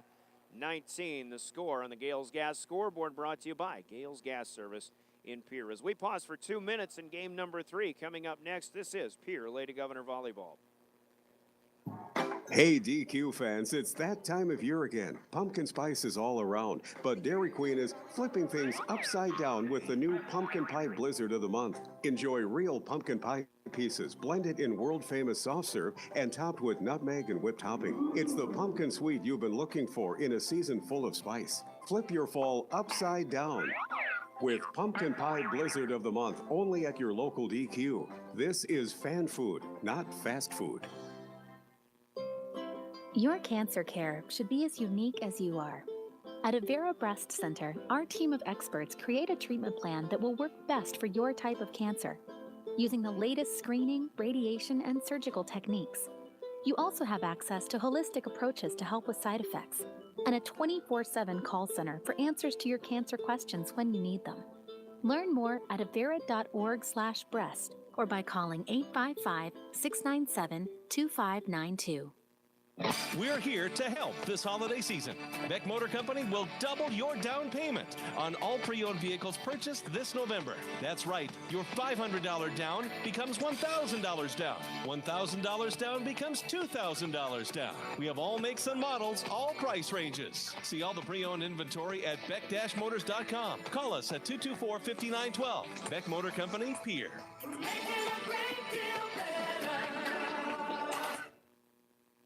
At American Family Insurance, we help protect what you've achieved so you can fearlessly go after your dreams. For auto, home, business, and life, contact us today.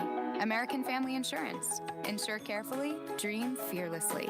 American Family Insurance, Life Mutual, Standard of Ohio and Wisconsin Company, 6000 American Parkway, Madison, Wisconsin, 53783. Call the Brittany Shuffle Buying Agency, LLC, with offices in Pierre, Oneida, and Gettysburg.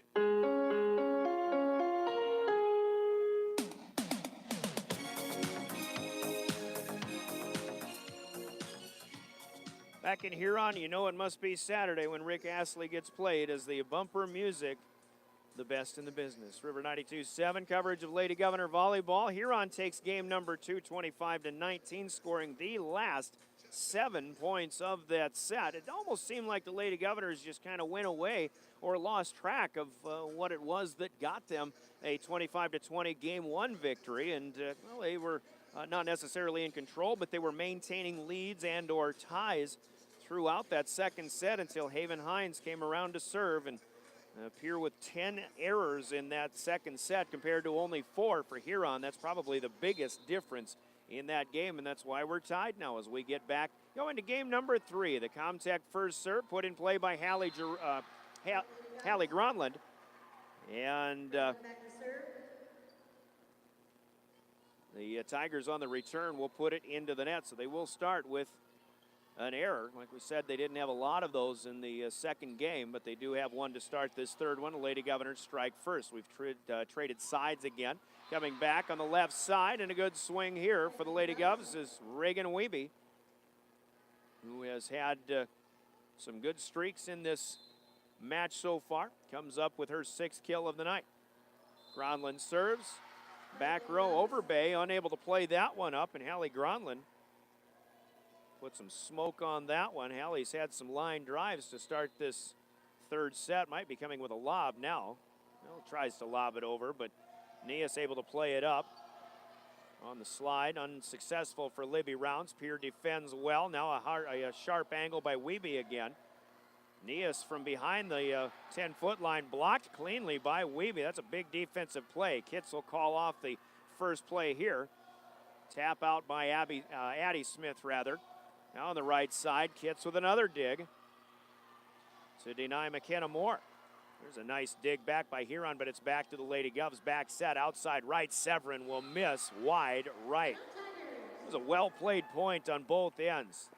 Good swings, good defense, both ends, but Huron will get the last say on the miscue by the Lady Govs. Buttenhagen serves it away, played up, and Smith will miss into the net on the third hit return. Pierre scored the first 3, but a couple of hitting errors now, and it's 3-2. Far court to near. Tenley Buttenhagen will put it in play. Kitts reaches to the left. Nice pass up to Gronland. Outside, Severin takes the swing. Little tap touch, and Haven Hines has an easy dig. Now Kitts on the return from Melissa Berg digs her out. Severin goes cross court. Buttenhagen had the first one. Hines had to run it down, and it's a free ball back to Pierre. Golden opportunity. Gronland outside, blocked, and a nice job defensively here by the Tigers. And I believe it's Libby Rounds who gets the ace block, her first of the night. And Huron has countered the 3-0 start with 3 of their own. Buttenhagen again. Severin takes this one to Gronland from the back row. Swinging is Kenzie Cuxhouse with a dig in the back by Huron. Huron tapped it across. Pierre returns the favor. Now Nias gets the swing and the block by Severin. She'll keep it alive. Gronland has to calmly push it over. Nias taps, good in the campfire. Good backhanded effort by Holly Nias, who has 14 kills on the night according to the official stats on the board. Buddenhagen continues in serve. 4 in a row now for the Tigers. Lady Govs could use a side out, and they'll get it here. Severin into a block from Libby Rounds that comes back out of bounds. Cody Sev will have number 7. 3 for the Lady Govs, 4 for the Tigers. Now a side out to Pierre. We're tied 4-4. Game number 3. Both teams have a set so far. That first set won by Pierre. The first set in the 4 that were, now 5 that have been played between these two teams that Pierre has won this season. There's a catch and throw by Melissa Berg. She almost did that the previous touch that she had a couple of points ago, and I was kind of waiting for the whistle, and here it finally comes. Easy call there. If you can't hear the hand slapping the ball, it's generally what is, in the simplest of terms, a catch and throw. Nice serve by Wiebe, sending the Tigers running, but Haven Hines with a lot of real estate, able to run it down. Huron returns, and now Huron blocks, and there is a lift by the Lady Govs. Big point for the Tigers. Huron got the block in there, and then the Lady Govs trying to get it back in play. Somebody had an open hand to lift it up. And perhaps that was Nias who got the block up front. We'll give it to her. Up front now, tapping over is good for Severin. A little redirect from the middle to her left, where Melissa Berg had a catch and throw a moment ago. Severin flirting with danger perhaps on that one as well, but Pierre gets a much needed point. They trail 5, serving 6. From near court to far, Hannah Jerome gets it in play. Outside with a right, and a hit too long by Berg. Point to Pierre. Actually, Pierre had the 6-5 lead, and leads now 7-5. I was looking at the scoreboard the opposite way a moment ago. 2-point advantage to the Lady Govs. Jerome serves it up. Nias on the run. Blocked nicely by Pierre. Now a push pass by Severin and a push away by Kenzie Gronlund. Send it deep. Here's a swing by Nias, though, and Gronlund unable to defend this one. Holly Nias will score again. Side out back to Huron. Haven Hines will serve. Haven had that impressive service run to close out game number 2, scoring 7 in a row. Gronlund will give it right back to Severin, who played it up from the back row. Dug out by Hines. Somebody might have been in the net, but it might have been Pierre, and we play on. But here's a big serve, and it is, I think, Hess that goes too long and too strong. Back to a tie game. Pierre got the first one. Huron came back with the second. Haven Hines this time too strong on the serve. Didn't miss by much, but good court awareness by the back row of the Lady Govs. And Pierre will take a 1-point lead again. Gronlund out. Keenholtz into set. Severin serves with a running jumper. Played up by Hines. Buddenhagen goes backward to Nias. Down low is Severin. Nice dig. Cody tries to clear it away. Cody struggling, trying to just clear away balls with her feet on the floor. She's hit a few of those into the net. That's an easy one to take your eyes off of, but when you relax, then bad things are going to happen. And that's relaxation is kind of an easy thing to do. Here's a left-handed serve by Nias, misplayed for an ace from Jerome. Holly Nias' first ace of the evening. Huron starting to build that number. They've got 6 as a team. They take a 9-8 lead. Game 3. Punch out here from Emery Hess, who's been a little bit quiet since that first set. Nias will be blocked on the run. Now Hess clears it out again. Nias back to Gronlund, who blocks at the net and puts it away. Shelley Buddenhagen is half-heartedly asking maybe for another illegal hit there. Won't get it. Gronlund, just her second kill.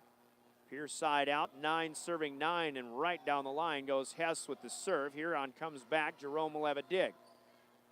Kenzie Gronlund punches it over on the second touch. Now,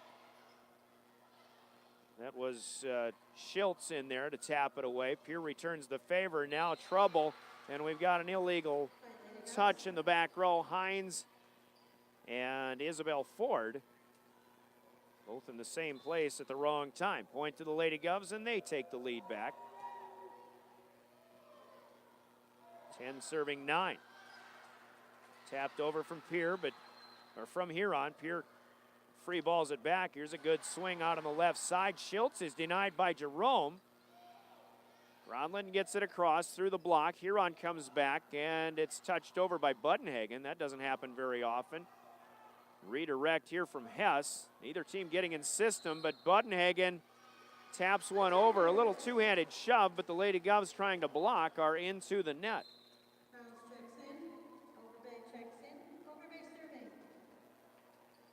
Not sure if they gave that. It looks like they had 2 kills here for Budenhagen. And I only had her for 1. I'll give her a kill on that one, despite the fact Pierre was in the net. Pierre had a brief lead. Now the serve returned over the net, but out of bounds. It'll be an ace for Kylie Overbay. That's her second. Huron just seems to be slowly but surely taking the momentum back in this match. They would be the favored team. Pierre got that first set. It was an even one until Huron scored 7 in a row. Big swing on the left side for Brooke Schultz. And she will score her first kill of the night. Huron starting to get a little production from other players in that kill column. Overbay with another nice serve. Stays in the back row, cleared out by Severin.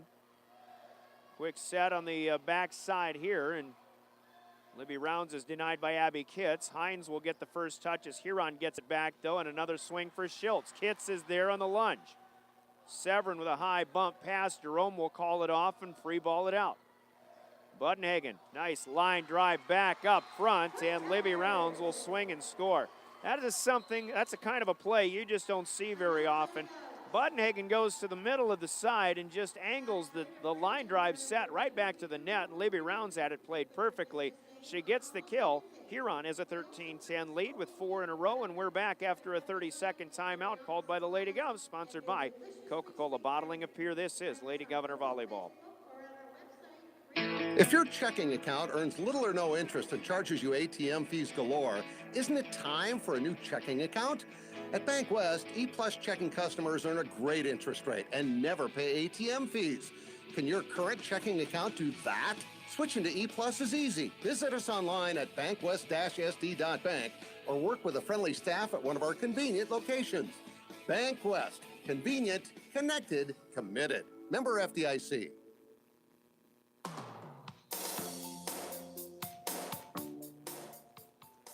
Back in Huron as you listen to Pierre Lady Governor Volleyball on your home for the Governors, your official home for the Govs and Lady Govs, River 92.7, KGFX FM Pierre.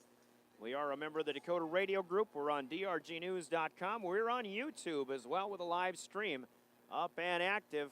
Pretty good match going so far, tied at a set apiece. Game 3 so far to Huron. It's 13-10. A net serve out of that timeout. Lady Govs somehow able to keep it alive, but they free ball it out. Here comes Libby Rounds on another slide effort.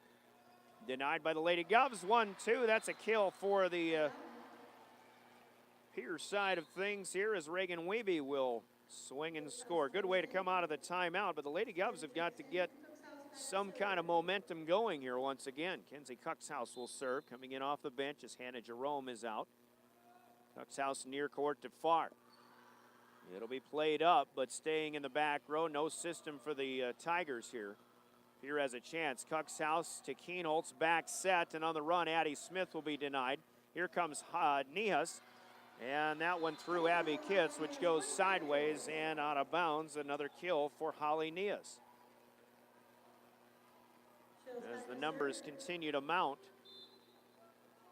16 on the board for Holly Nihas as Huron leads 14-11. Serve cleared out.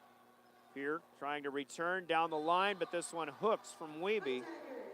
She got that one inside the antenna, but it hooked back to the left and out of bounds. Hitting error number 5 for Pierre in the third.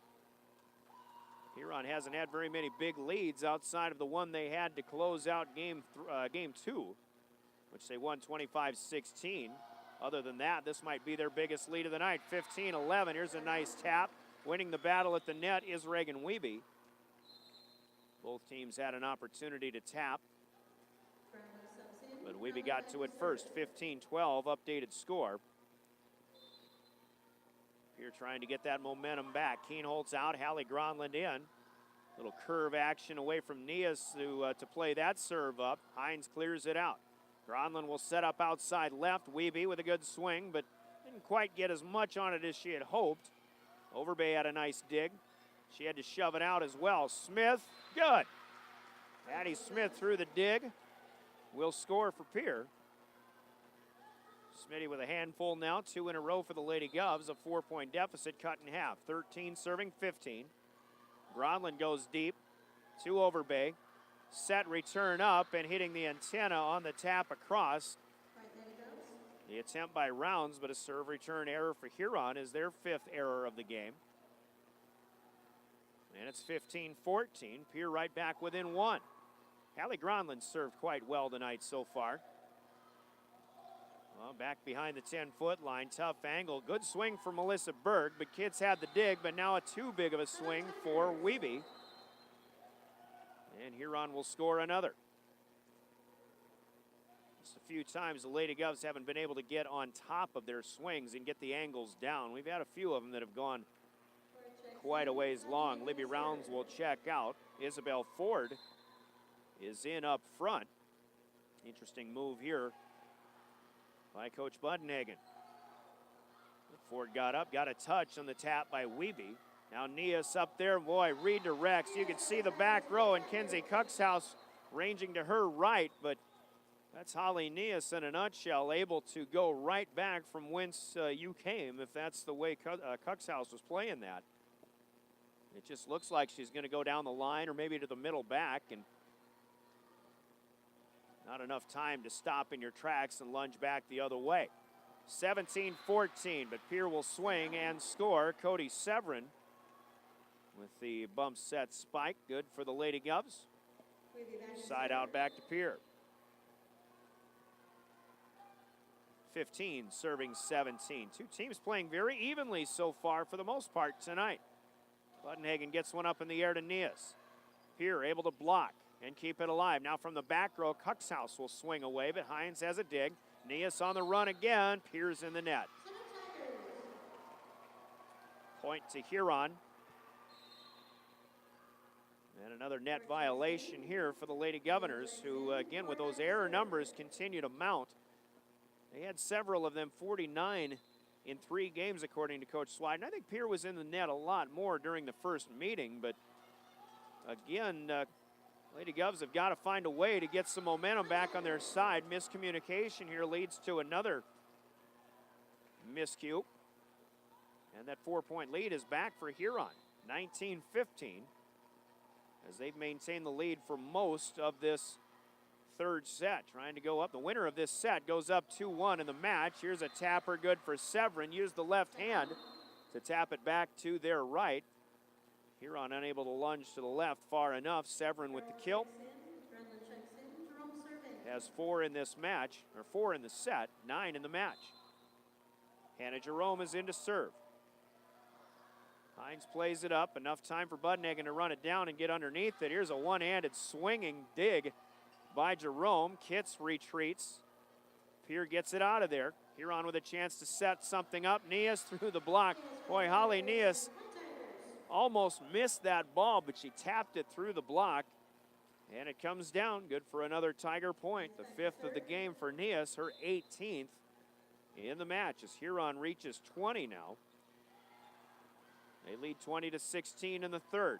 Big swing here. Boy, the block was there, perfectly set up that time for the Tigers. Timeout to the Lady Govs. Nias and company defending well. And we'll go to a break, brought to you by Coca-Cola Bottling and Pierre. Grab a Coke. Be back in 30 seconds. The Lady Govs trail 21-16. We're in the third. This is Lady Governor Volleyball. Do you know that in Greece, the official currency is the euro? Yeah, not the edible kind of euro, which, by the way, are 2 for $6 right now at Arby's. Euro meat with tzatziki sauce, onions, tomatoes, and lettuce on a warm, soft flatbread. So delicious. But yeah, in Greece, their paper money is called euros. Must get confusing around lunchtime. Hey, I want a couple of euros. That'll be 6 euros, please. Why should I give you 6 euros and only get 2 back? And on and on. These are the things I think about while enjoying 2 for $6 euros at Arby's. They have the meats.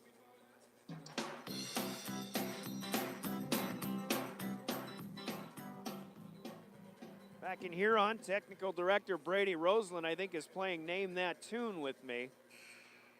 Don't get me wrong, Brady. I know most of them, especially from the 80s. 21-16, our score. Huron continuing to inch by inch, point by point, pull away a little bit. And here it is again. Haven Hines, who had that service run in the last game to close it out.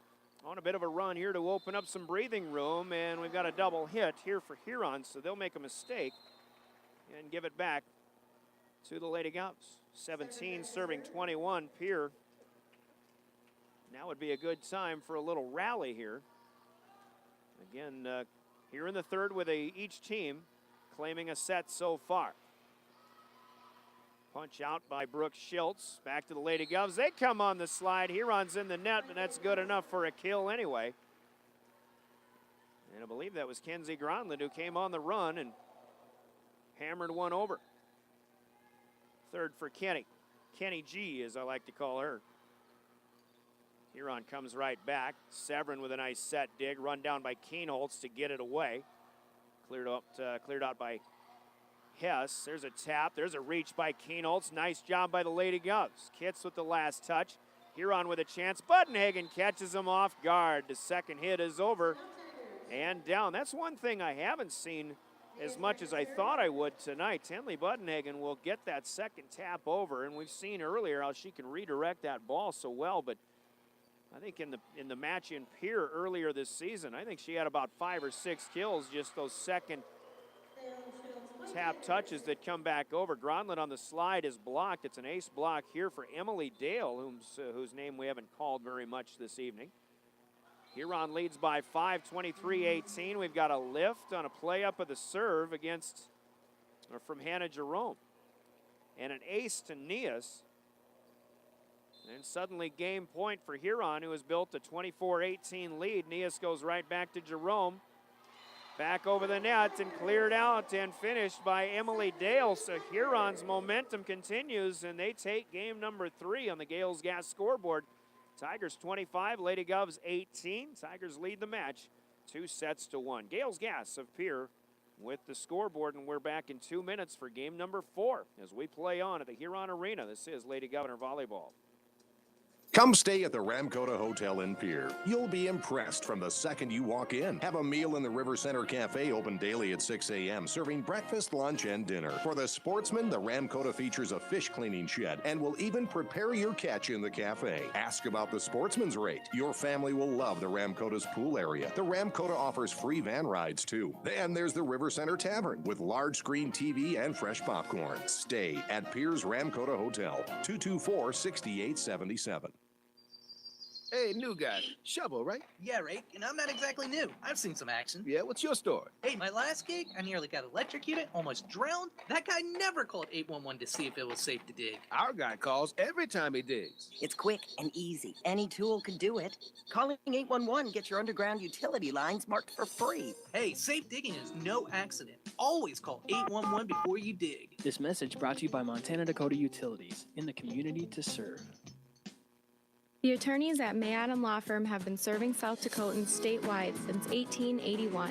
Whether you have questions about family law, you want an estate plan, you need legal advice on a business deal or an agricultural transaction, or you've been injured in an accident, the May Adam lawyers will represent you in life's most important decisions. We are located in Pierre and have been traveling across the state protecting our clients' legal rights. Call May Adam at 224-8803 and ask for Katie, or visit our website, mayadam.net.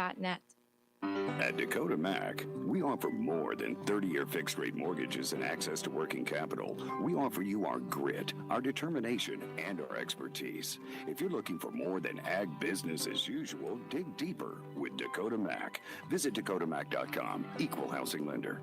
First Dakota National Bank in Pierre and Blunt are your local Dakota Mac Ag real estate specialist. Are you ready to dig deeper? Give us a call today at 605-224-5817.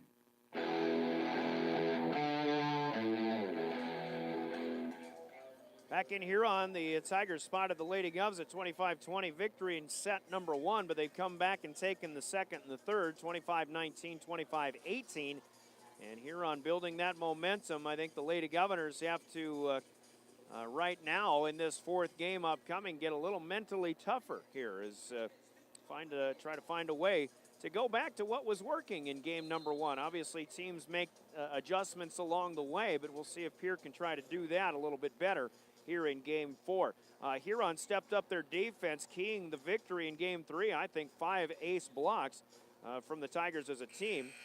6 hitting errors. They only had 9 kills. Pierre actually had 10 in the set, but Pierre did have 5, make that 8 hitting errors or errors of some kind as well. Huron also had a 3-1 advantage in the ace serving column, but that 5-0 advantage in the defensive blocking at the net, probably the biggest difference between the two teams in that third game. So Huron's up 2-1, and they will serve first here as we go to game four. Trading sides once again. The Tigers are down below. The Lady Govs returning from far court to near. Comtech, first serve put in play by Tenley Buttonhagen. Returned by Pierre, but they hit a little too long from Addie Smith.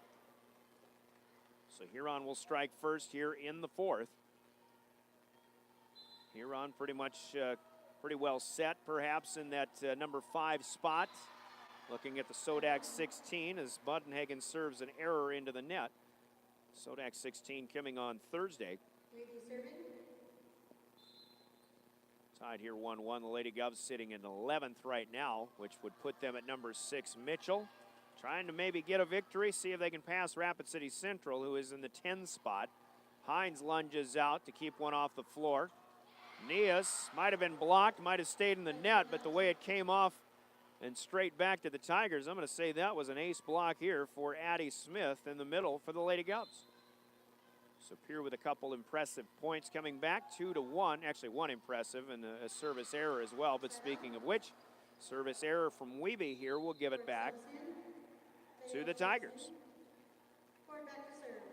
Lady Govs really haven't had that long service rally tonight. They had a few in the first, of course, 4 or 5 in a row at times in that set that they won, but Huron has been the team that has had the bigger service runs. Huron seems to be getting more and more digs as this match goes along as well. They deny Severin once, they've denied her again. Now back, it is Dale taking a swing. Kitts gets one high up in the air, and now Abby will call it off, gets the third hit over. Hines to Buttonhagen. Nias in the middle is good through the block of Hess and Smith, down for another kill. First in the game, but now 18 unofficially. Well, they've got her for 19 in the match up on the board across the way. Tough play of the serve this time. Smith played it up but got it back, has to push it away. Here's a tap, collision by the Lady Govs, but they'll keep it alive. Hess is back up with a smile on her face. Got to play some defense though. Pierre's in the net, but Nias puts it home in the back end line anyway.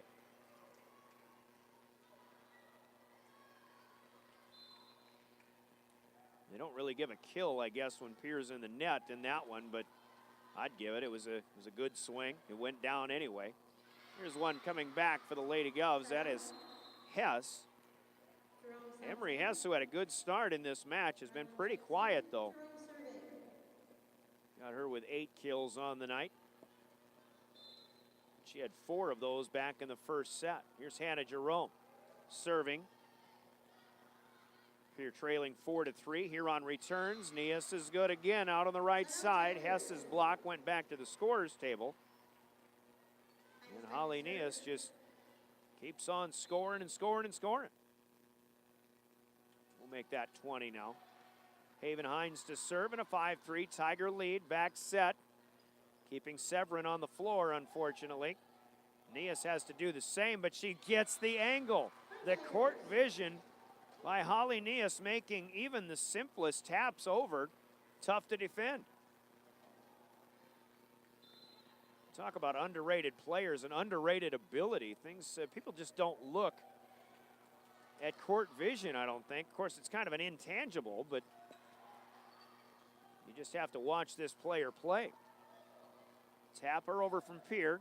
Huron with a chance, and they get another tapper through the defense, and it's down. This is a kill for Brooke Schiltz. Another easy point for the Tigers. Starting to open things up here. 7-3 now in the third. 3 in a row on this service run. as Haven Hines seems to be fortunate to have these good service runs, although she'll give one back, a service error, her third of the night.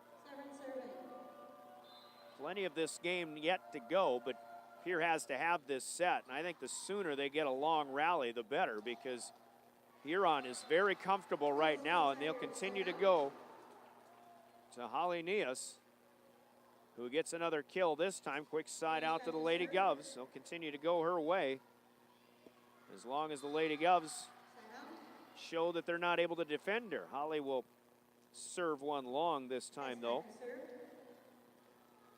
Another side out back to Pierre, 5 serving 8. And this one's served away by Emery Hess. Here come the Tigers, punched out. Jerome and Hess were both in the same area. Little tap kill once again here for Brooke Schiltz. Well, Chris Swiden once said 2 to the ball. That is, they want at least 2 players going after the ball, but sometimes collisions like this one can help the opponent get the point. And Huron into the net in a battle for a tap. That'll give a point to Pierre.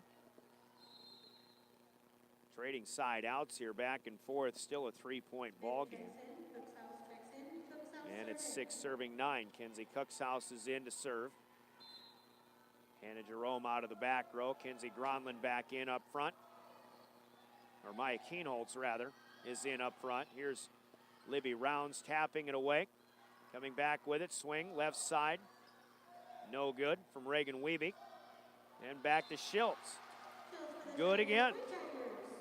Brooke Schiltz has had 3 kills in this 4th game. None of them have been very quick. The middle of the floor has just opened up on a few occasions, and they've fallen down into the campfire. 10-6. Huron has the lead. The Lady Govs will take a timeout, their first here of Game 4, trying to save the night with they'll need a rally to do so. We're back in 30 seconds with more Lady Governor Volleyball. Do you know about the Good Neighbor Pharmacy at Lynn's Dakota Mart? It's a convenient place to have your prescriptions filled, especially when you can shop for groceries, sporting goods, and all your needs, while the Good Neighbor Pharmacy fills your prescription. Lynn's Dakota Mart and Good Neighbor Pharmacy offer free delivery and mail out. You're not a number, you're a neighbor at the Good Neighbor Pharmacy inside Lynn's Dakota Mart in Pierre.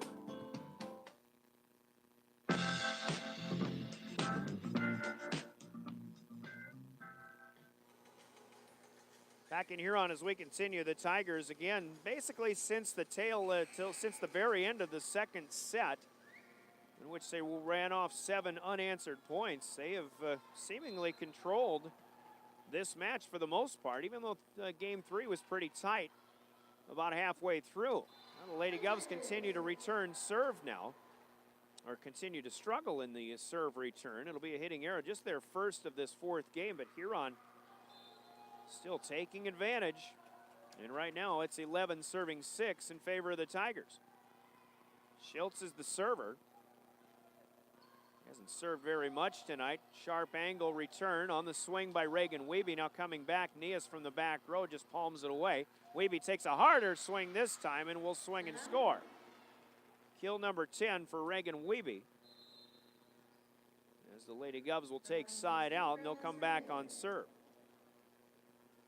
But for Huron, that lead just continues to grow. It's 2, then it's 3, then 4, then 5. And that's because they're getting a service point or 2 at a time. Buttenhagen clears out on the second hit. Severin swings, and that's good as it goes out of bounds. Nias, or rather Overbay, dove for it, couldn't quite reach it. And Cody Severin will pick up her 11th of the night.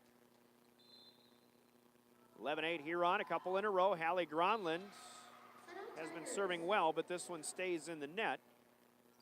And it's back to Huron. Stanley Buttenhagen, just a sophomore. Talk about good years to come. Serves it away. Kitts plays it up. Nice pass to Addie Smith on the set. Addie dug out. There's a nice dig by Kenzie Cookshouse as well, but the second hit misplayed, and it's over to the Tigers. Lunging away. Off the floor, Pierre keeps it alive. Now Hines has a dig, back to the Tigers, and the swing off the net. That, well, Pierre's crying that didn't touch anybody on the Lady Govs side, but we play on.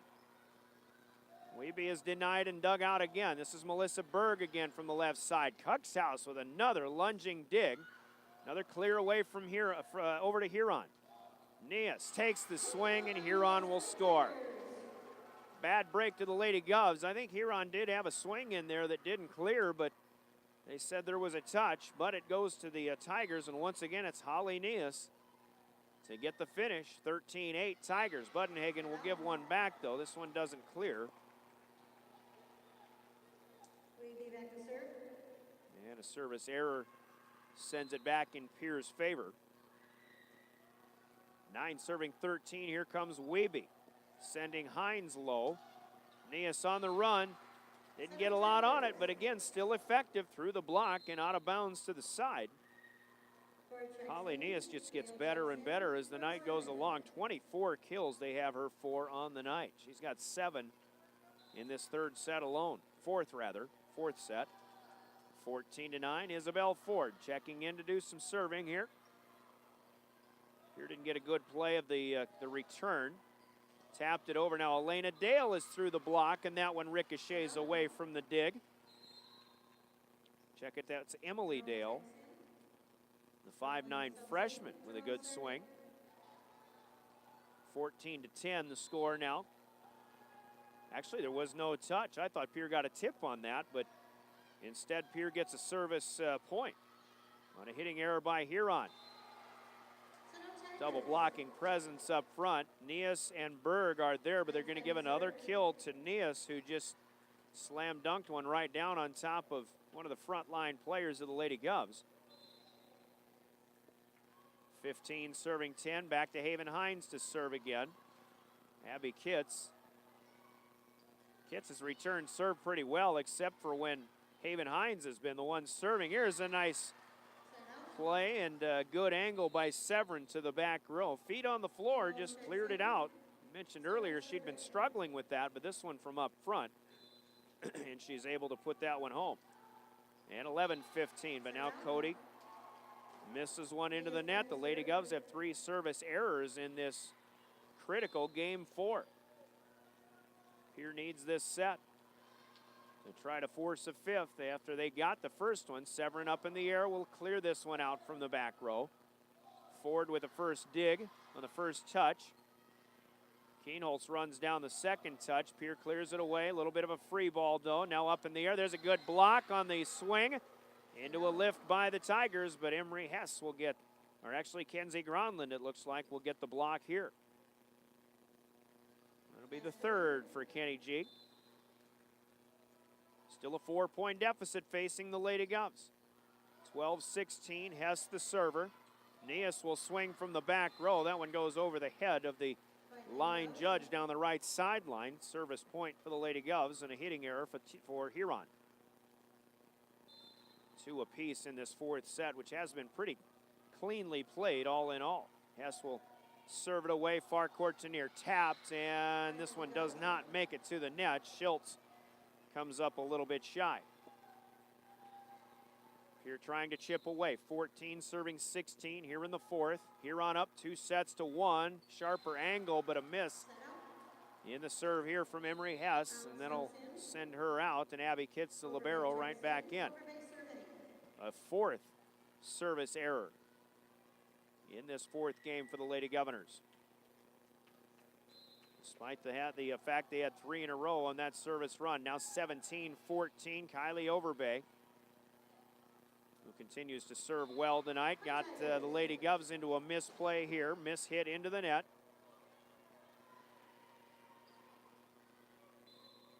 And that's the 4th error of the game for Pierre. 18-14. Actually, it's the 8th if you count the serves as well. Jerome in there in the back row. Keenholz ran down the second hit. Little bump pass. Tough dig in the front. And Huron gets it back. And who was that? That was Brooke Schultz. Once again, her 4th kill of the game. Her 5th in the match. And Huron building a 5-point lead with 6 to go to clinch this one. It's 19-14 in the 4th, and a timeout to the Lady Governors. We're back after this Coca-Cola break in the action. You're listening to Lady Gov Volleyball. This Governor Sports Moment is brought to you by the independent insurance team at Fisher Rounds and Associates of Pierre. Courtney Dowling is arguably the greatest sprinter ever to wear the Lady Governor uniform. Dowling is the first ever athlete to win 3 Gatorade South Dakota Track and Field Athlete of the Year awards. A multi-state champion at the state track and field meet, Courtney Dowling is truly one of Pierre's finest. This Governor Sports Moment has been brought to you by the independent insurance team at Fisher Rounds and Associates of Pierre.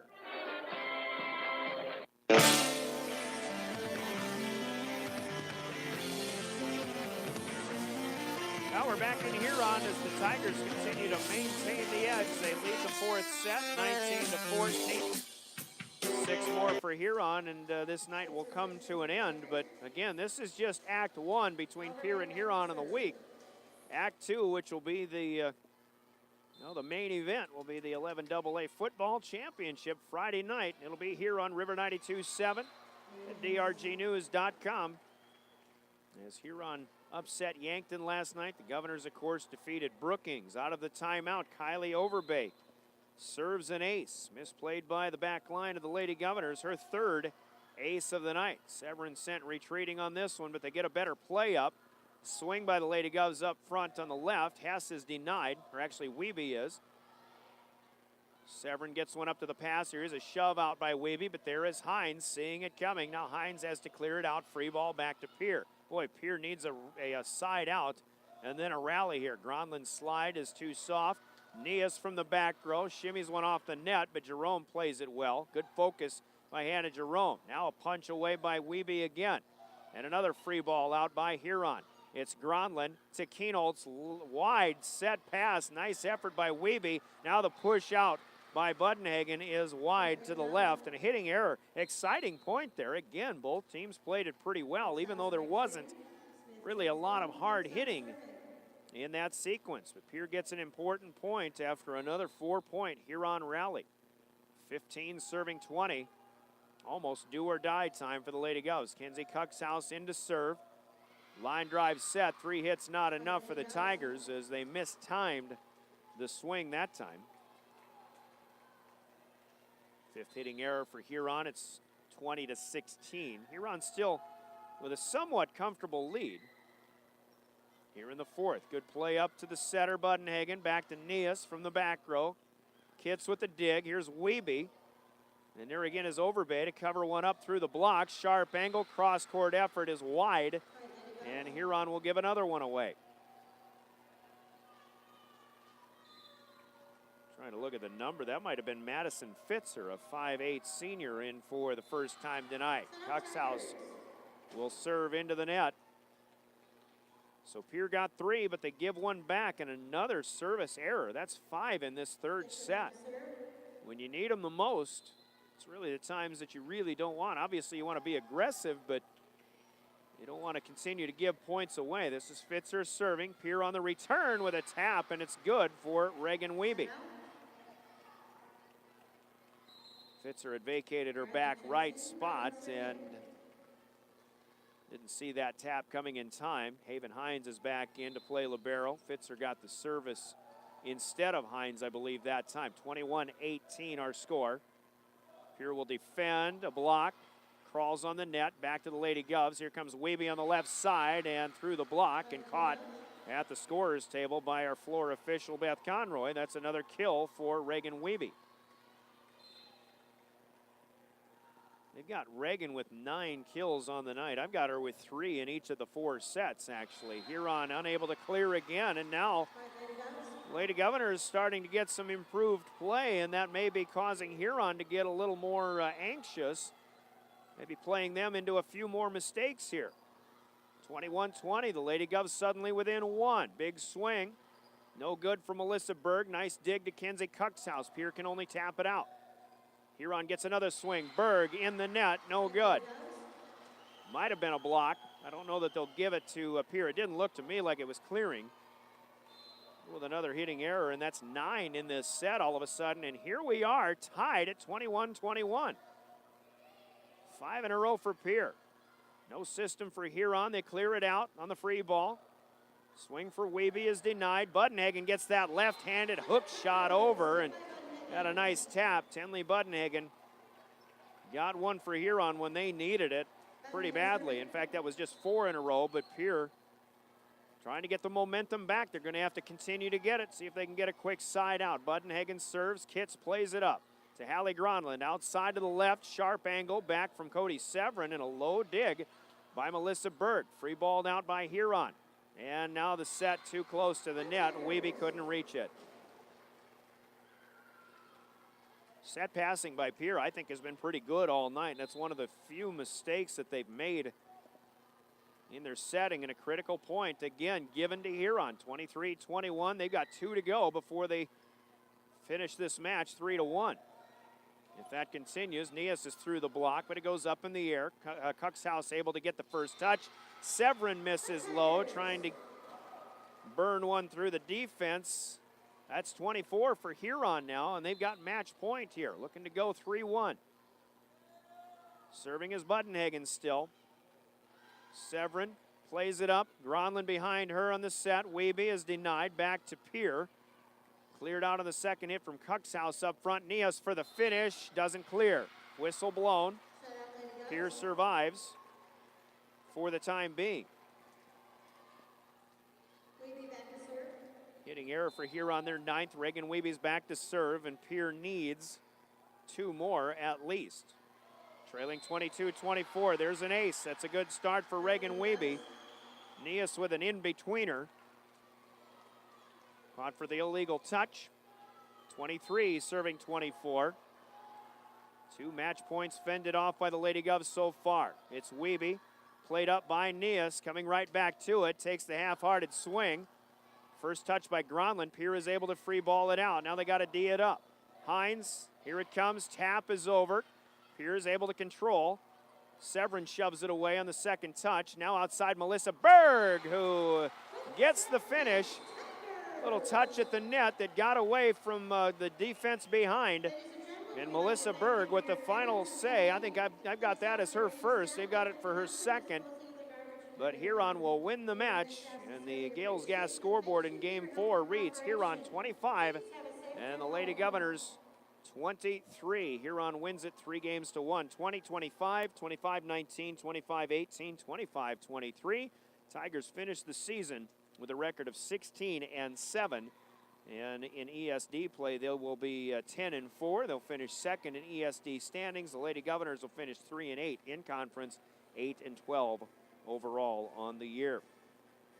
Our McDonald's post game is coming up next. It'll begin in 2 minutes. We'll have a conversation with Coach Swiden. We've got all the recap, the scores, and we'll give you a preview of the Sodax 16, and we'll talk other action coming up on the Dakota Radio Group stations as well. All to come in our McDonald's post-game show coming in 2 minutes. This is Lady Governor Volleyball.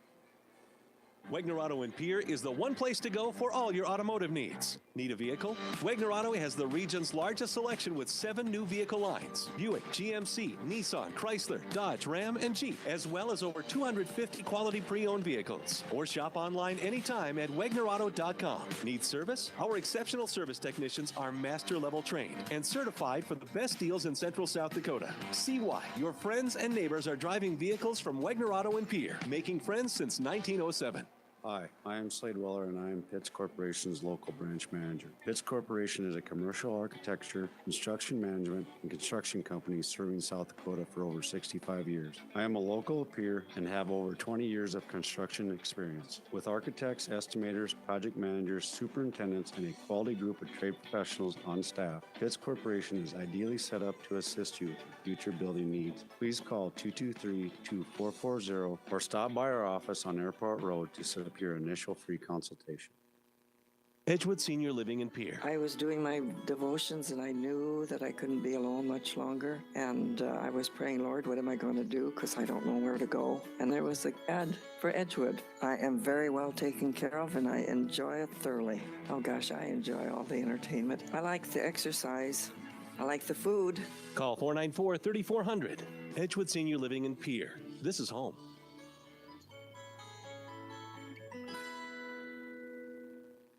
Since 1894, Ameriprise Financial has worked for their clients' futures helping millions of Americans retire on their terms. I'm Karen Authier, a financial advisor with Leiden & Associates, a private wealth advisory practice of Ameriprise Financial Services Incorporated. I remain true to the vision of always putting clients first. I'm ready to help you get where you want to be. Office is located in Northridge Plaza, Pierre, South Dakota. Ameriprise Financial Services Incorporated, member FINRA and SIPC.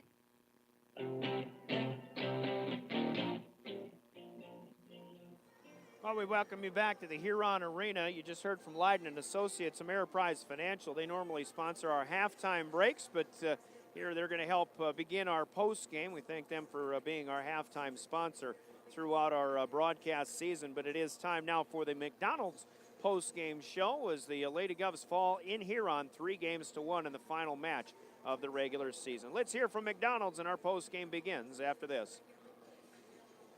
McDonald's in Pierre is hiring. This is Stacy Lee, the general manager of the Pierre McDonald's. We are offering flexible scheduling, advancement opportunities, along with great wages. McDonald's in Pierre wants you. McDonald's in Pierre is looking to add more talent starting at $10 an hour. Plus, McDonald's Archways to Opportunity provides eligible employees online program to get your high school diploma for free. Tuition assistance up to $3,000 a year and scholarships. Apply online at mcdonalds.com/careers or stop in at McDonald's in Pierre. And the McDonald's post-game show, the Lady Governors again, final score 20. Pierre got the first game 25-20, and we had a lot of back and forth action. We were setting this up, talking with both coaches about how evenly matched these two teams really are. First of all, you look at them not just on paper, but you look at them in size and stature. Both teams are about as short and small of teams as you'll find in the AA ranks, and well, there's a lot of reasons when you look at these two teams and anticipate what's to come in the match upcoming, that you expect some back and forth play. You expect a lot of long rallies, as Coach Swiden had alluded to early on as well. We saw that early on. Teams were going back and forth, but got to about a 7-7 tie, and Pierre had the first real service rally of the night of 5 in a row. They went up 12-7. They built the lead as much as 7 at 15-8. Only to have Huron come back and tie it up at 16, but the Lady Govs were able to maintain their composure in that first set. They built a lead again, in fact, went on to win it 25-20, and things were looking pretty good. They were defending Hallenius pretty well. They were digging it very well, and their passing was pretty good too. That's what you want to see if you're the Lady Govs. But Huron is Huron, and one thing about it, no matter what Huron looks like on paper, they're always a little bit better than what you anticipate them to be, and they showed it toward the end of game number 2, which was back and forth. And again, looking in this second set, and my count that I had, Pierre had a 3-point lead early at 7-4, but really I don't think either team led by more than 3. Lady Govs just couldn't get, after that first set, they couldn't get those long service runs with 4 and 5 points at a time.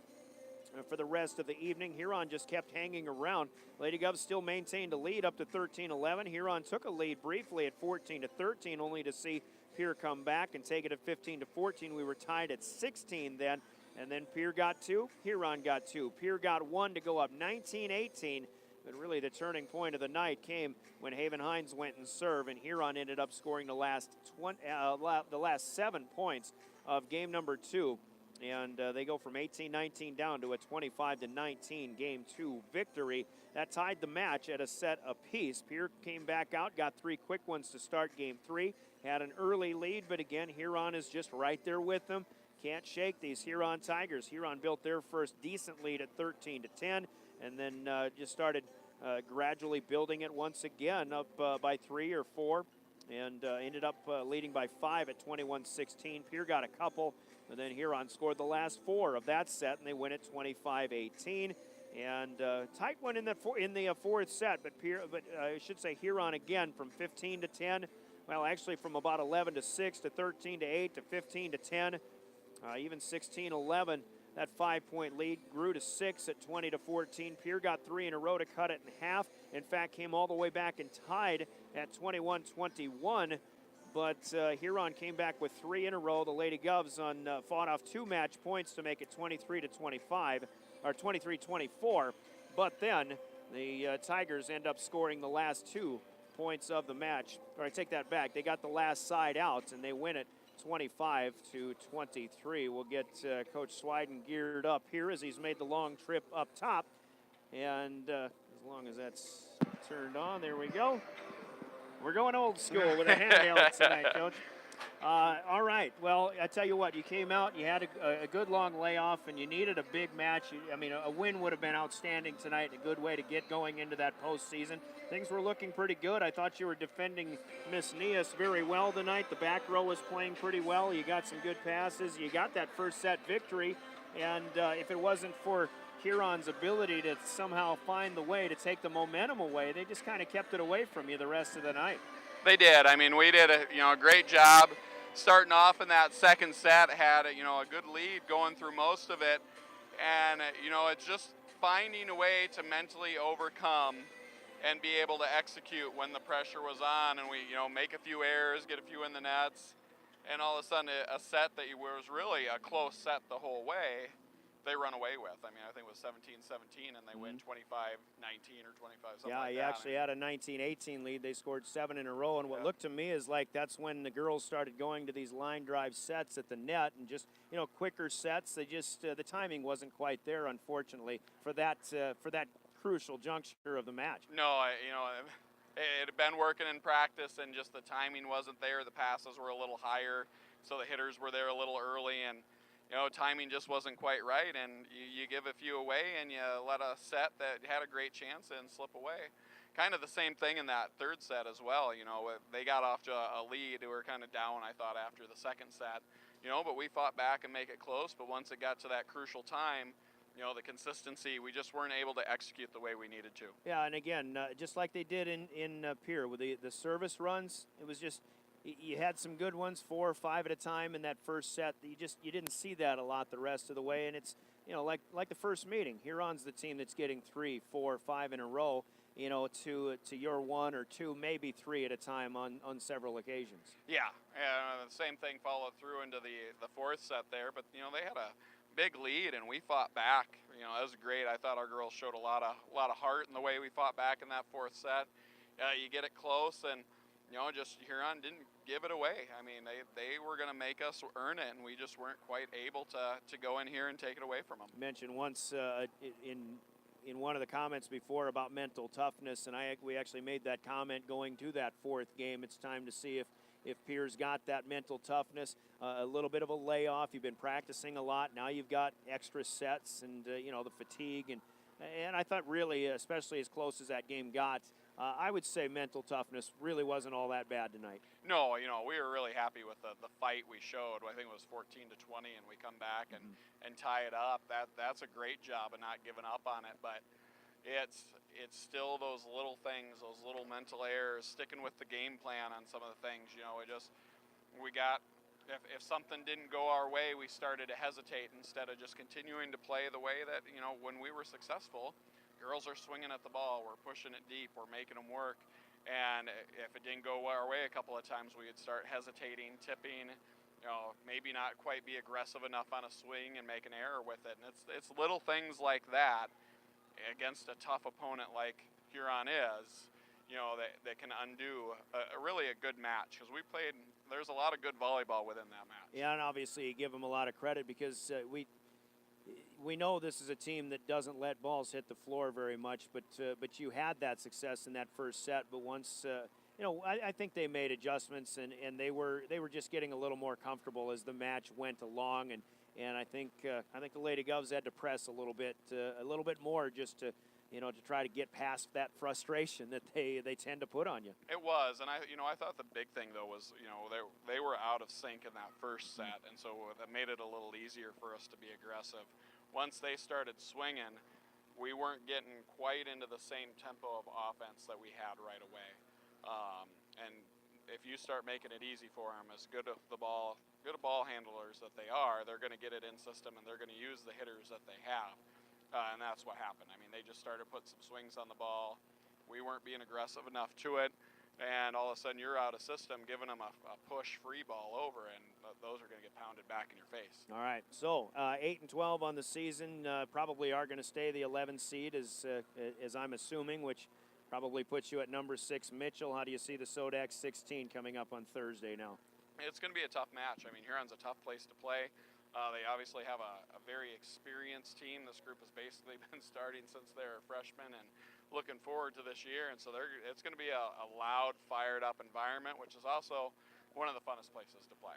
But we're going to have to come out and, build on some of the things that we're very successful with here, and that confidence, serve, receive, be aggressive, and get a block. And they're going to be sending it from a lot more places. You got quite a few hitters for them with Brewster and I think Carly's Herring. last name, Herring. Carly Herring, and then you also have Miller's starting to get back into the flow of things after coming off her injury. So it's going to be a tough environment and a tough match to play, but you got a job to do. And with this, it's a one win and you're in, so you can't worry about it. And you've gone down there before and kind of upended them in postseason in recent years too. It was.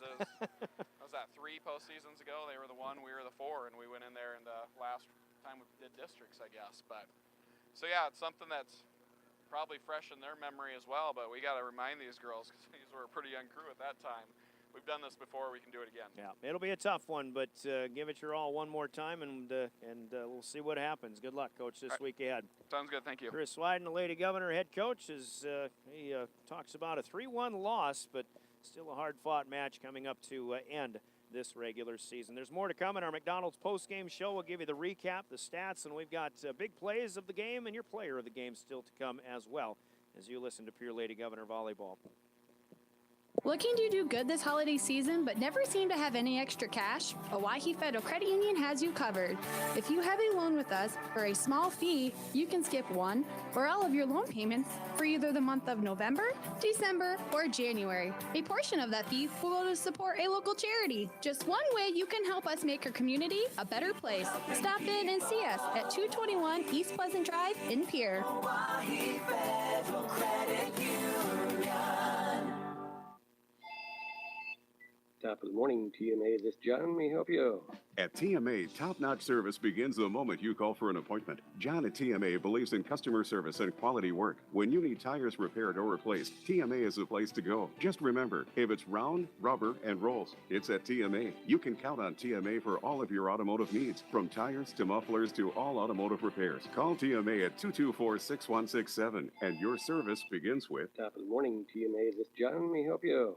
Experience the difference with Pierre Care and Rehabilitation Center in Pierre. Pierre Care and Rehabilitation Center is proud of their 5-star overall rating according to Medicare.org, the official regulatory body for nursing homes. Along with their 5-star care center, they provide short-term targeted rehabilitation services and skilled nursing care after illness or surgery. Our goal is to restore strength and confidence to get you to return to living the life you desire. Call 224-8628. Pierre Care and Rehabilitation Center, your pathway to independence.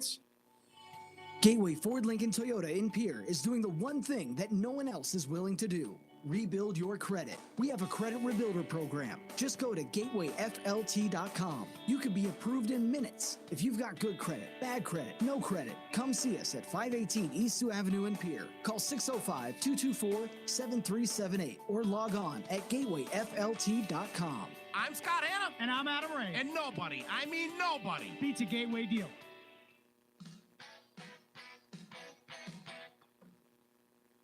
Back at the Huron Arena, we continue your McDonald's post-game show. Pierre Lady Govs dropping this one to Huron 3-1. You're listening to Pierre Lady Governor Volleyball on your official home of the Govs and Lady Govs. We are River 92.7, KGFX FM Pierre, a member of the Dakota Radio Group. I'm Brian Oakland. Here's how it happened as far as the stats go. And some of the stats really quite even. We'll start in the kills column. I have Huron with a 43-41 unofficial advantage. Of course, most of the work in the hitting department goes to Holly Neas. She will lead all scorers with 25 kills as the only double-figure scorer for the Tigers, although Brooke Schultz came up huge in that fourth set. She only has 5 kills on the night, but 4 of those coming in that fourth set, coming in off the bench. A good game there by the 5'8 sophomore. Tenley Buddenhagen catches Pierre off guard with a 4 set kills for the most part. Then they'll get 3 from Libby Rounds, 2 kills from Elena Dale, and 1 apiece from Emily Dale, from Carly Bigelow, and from Melissa Berg for the Tigers. 43 total to 41 for the Lady Govs. I've got double-digit scorers Reagan Wiebe and Cody Severin with 12 apiece. Emery Hess, who had a good start in this match, went quietly after the first set as she'll finish with 8 kills, 5 for Addie Smith on the night, and then 3 for Kenzie Gronland and 1 kill for Maya Keenholz, and 41 unofficial total there. Serving-wise, Huron did a little bit better in the serve, 9-3. The ace victory, I guess, if you want to call that. Kylie Overbay with 3 to lead the way. Nias and Hines both with 2 apiece. And Lady Govs got aces from Hannah Jerome, Reagan Wiebe, and Hallie Gronland, but only 1 apiece. Meanwhile, 8 service errors for Pierre, 9 for Huron. And pretty even in the defense at the net, 6-5. The advantage goes to the Tigers, with Nias getting 3 ace blocks, Emily Dale with a couple, and Libby Rounds with 1. Kenzie Gronland led Pierre with 3 of their 5. And hitting errors, 31 overall for Pierre unofficially, 25 for Huron. And in addition to that, you look at the serving errors and things like that, net violations and what have you. But I think Pierre did a better job than the 49 errors that they had in the 3-set sweep when Huron came to Pierre a little over a month ago. So a little improvement in that department. And like Coach Swiden said, if Pierre goes to Mitchell on Thursday with the do or die match in the Sodak 16, it's not going to get any easier, certainly the rest of the way. So again, Huron wins this one as we take care of orders of business in our post-game show. It is time to talk about the big plays of the game, which are brought to you by Hermanson Endodontics. We've touched on it a couple of times over the course of the evening, but there was one certain turning point in this match, and we'll touch on that after you hear this from Hermanson Endodontics in Pierre. Dr. Brian Hermanson is proud to return home and serve Central South Dakota with specialty root canal treatment. Hermanson Endodontics aims to provide root canal treatment that's not only comfortable, but has a quality-first emphasis. They believe that by preserving as much healthy tooth as possible, they can help you retain your natural teeth longer. This is accomplished with state-of-the-art three-dimensional imaging and the dental operating microscope to guide diagnosis and treatment. Ask your dentist if a root canal specialist is right for you. Hermanson Endodontics, 1709 North Lincoln Avenue in Pierre. Well, Hermanson Endodontics with big plays of the game, and when Pierre got that first set, they won it 25-20. Second set as late as 18-18. Definitely could have gone either way. Pierre gets 1 point to go up 19-18, but when Haven Hines came to serve, little did we know that Pierre would never get the serve back in that second set. Huron ran off 7 in a row to win it, 25-19, and that really took, to me, it just took any momentum that Pierre had for most of the rest of the night away. Yes, Pierre had some hard fight in them. They just couldn't get the service runs that Huron was able to for the most part the rest of that night. And I think that 7-point rally by Huron to close out the second set, without a doubt, the turning point of the match. That is our Hermanson Endodontics big play of the game. And with that, we look at players of the game. We're going to keep it local tonight, but Holly Nias, as always, could be a player of any game. 25 kills, 3 solo blocks, and 2 service aces tonight. She's first team All-State. Let us not lose sight of that at any moment in time. But again, at least for the fourth set, pat on the back to Brooke Schiltz. You know, and as good teams go, so go the liberos and especially their setters too. And Huron, I think, has an underrated setter in Tenley Buddenhagen, who's just a sophomore, but obviously teams are going to be having to know what she's doing at all times as they move forward, especially into the postseason. But for the Lady Governors, good nights for Cody Severin and Reagan Wiebe scoring-wise with 12 kills apiece.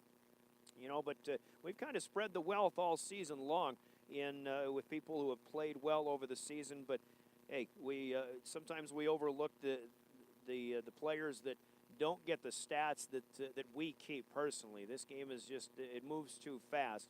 And sometimes it's tough to keep track of things like digs and set assists and things like that. But Hallie Gronland's been there all season long, the 5'7" senior, one of 2 seniors on the team. And Hallie just doesn't have a T-shirt yet, and I think she played pretty well tonight. She served very well. I think this is the best serving night I've seen Hallie have all season long. Some pretty good, hard, aggressive serves, but her setting has been consistent throughout the season, sometimes a little bit low, but I thought she played pretty well tonight, so we're going to go with Hallie Gronland, our player of the game, which is brought to you, by the way, by Cowboy Country Stores of Pierre, and I suppose I should ask you So listen to this from Cowboy Country Stores, and we'll come back and wrap this one up. This is Lady Governor Volleyball. There's a reason they call it Champs Chicken. It knocks out the competition hands down. Stop by Cowboy Country Stores in Pierre and Fort Pierre and pick up a 12-piece bucket of chicken for just $17.99. Cowboy Country Stores feature pizza, appetizers, coffee, cappuccino, lattes, and freshly baked pastries. Cowboy Country Stores on Harrison and in Fort Pierre also serve breakfast starting at 5 a.m. Eggs, omelets, breakfast meats, toast, and breakfast pizza. On the go to sporting events, activities, or just to the field, Cowboy Country Stores always feature great foods and coffee. Convenience with a capital C. Cowboy Country Stores in Pierre and Fort Pierre. Cowboy Country Stores, and I'm telling you, that is the best chicken in town as far as I'm concerned. Sponsoring our player of the game again, Hallie Gronlund of the Pierre Lady Governors. Pierre, 8-12 on the season, should be the 11th seed. They'll go to Mitchell probably on Thursday. There will be official pairings coming out probably later tonight or early tomorrow morning from the High School Activities Association. But if that's the case, either Rod or I, however we set that up, will have the call from the Mitchell High School gym on Thursday night, most likely at 7 o'clock, and we'd be on the air at 6:35, 6:40, somewhere in there. Huron, in the meantime, will stay as a number 5 seed. They should be set up to host Brandon Valley. That should be a favorable matchup for the Tigers as they'll look to go cause some fits for a lot of teams deeper into the postseason as well. Good luck to Shelley Buttonhagen and the Lady Tigers, who have played well all season long. But again, this is just Act 1. Pierre and Huron. Huron gets the first say in this one, but we'll see what happens next Friday night when these two football teams get together in the Dakota Dome, the 11 AA championship.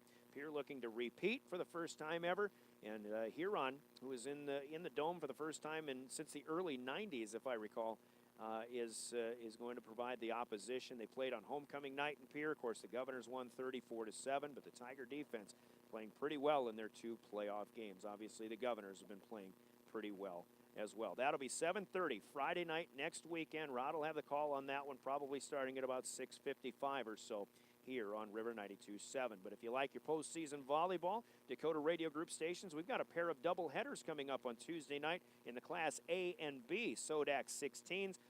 From here in Huron, my colleague Darren Boyle will be covering 2 matches on KPLO FM and KGFX AM. It'll be at James Valley Christian High School. He's got Miller and Chamberlain in the 1 versus 16 match in Class A's Sodak 16. That'll be followed by Sully Buttes and Chester Area, the 3 versus 14 match. Chester, the 3 seed in Class B, and that also from James Valley Christian High School, and that'll be on KGFX starting at 7 o'clock. I'll be in Fort Pierre myself at Parkview Gym. Another doubleheader on 2 different stations starting on KGFX AM when Phillip takes on Burke in the 7-10 match of Class B's Sodak 16, and that'll be followed by Kimball Whitelake and Kadoka Area. That is the 5 and 12 match.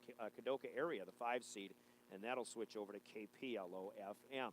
And we've got Vikings football. The Vikings host the Detroit Lions on KPLO and KMLO, our FM sister stations of the Dakota Radio Group. That's tomorrow with an 11 o'clock pregame. So you're set for the rest of the weekend and the week ahead. Tune into Rod's Sportscast, and don't forget, before we let you go on your way home, the South Dakota Office of Highway Safety says, slow down and don't veer for deer. Stay alert, slow down, especially driving at night. That reminder from the South Dakota Office of Highway Safety. Thanks to Brady Roseland for running the show tonight. Thanks to all of those who have joined us online with our YouTube live stream. It'll be available online as well at youtube.com. Subscribe to the River 92.7 channel, and you'll be able to see all of our broadcasts. You won't be able to see the state football championship or any state tournament events, but everything else we've got live streaming through youtube.com. And we thank our sponsors, our Governor Sports sponsors, who make our coverage of the Govs and Lady Govs and your official home of the Govs and Lady Govs a possibility. The sports marketing sponsors, including Bank West of Pierre, also Beck Motors, Avera Medical Group, Dairy Queen, the Brittany Shufflebine Agency, Overhead Door, Gateway Ford, Lincoln, and Toyota. And Lady Governor Volleyball has also been brought to you by Pierre Care and Rehabilitation Center, TMA, Gators Pizza, Pasta, and Subs, Oahe Federal Credit Union, Edgewood Senior Living, and the Donut Shop, and by Arby's, the Ramcota Hotel and Conference Center, Montana Dakota Utilities, May Adam, First Dakota National Bank, Lynn's Dakota Mart, Fisher Rounds and Associates, and the Pitts Corporation in Pierre. The game is brought to you within the contest, within the broadcast by the Becky Potts of a State Farm Insurance Agency, Smith Plumbing, the South Dakota Office of Highway Safety, and Virotech, Olson Plumbing, South Dakota's Attorney General's Office, by Comtech, Coca-Cola Bottling, Leiden and Associates, McDonald's, Hermanson Endodontics, Cowboy Country Stores, and Gales Gas in Pierre. Your Gales Gas Service final scoreboard says Huron in a 3-1 win over the Lady Governors, 20-25, 25-19, 25-18, and 25-23. Thursday night for the Sodak 16, Friday night for the State Football Championship. Stay with us. We are your official home of the Govs and Lady Governors. I'm Brian Oakland. Have a good evening, everybody.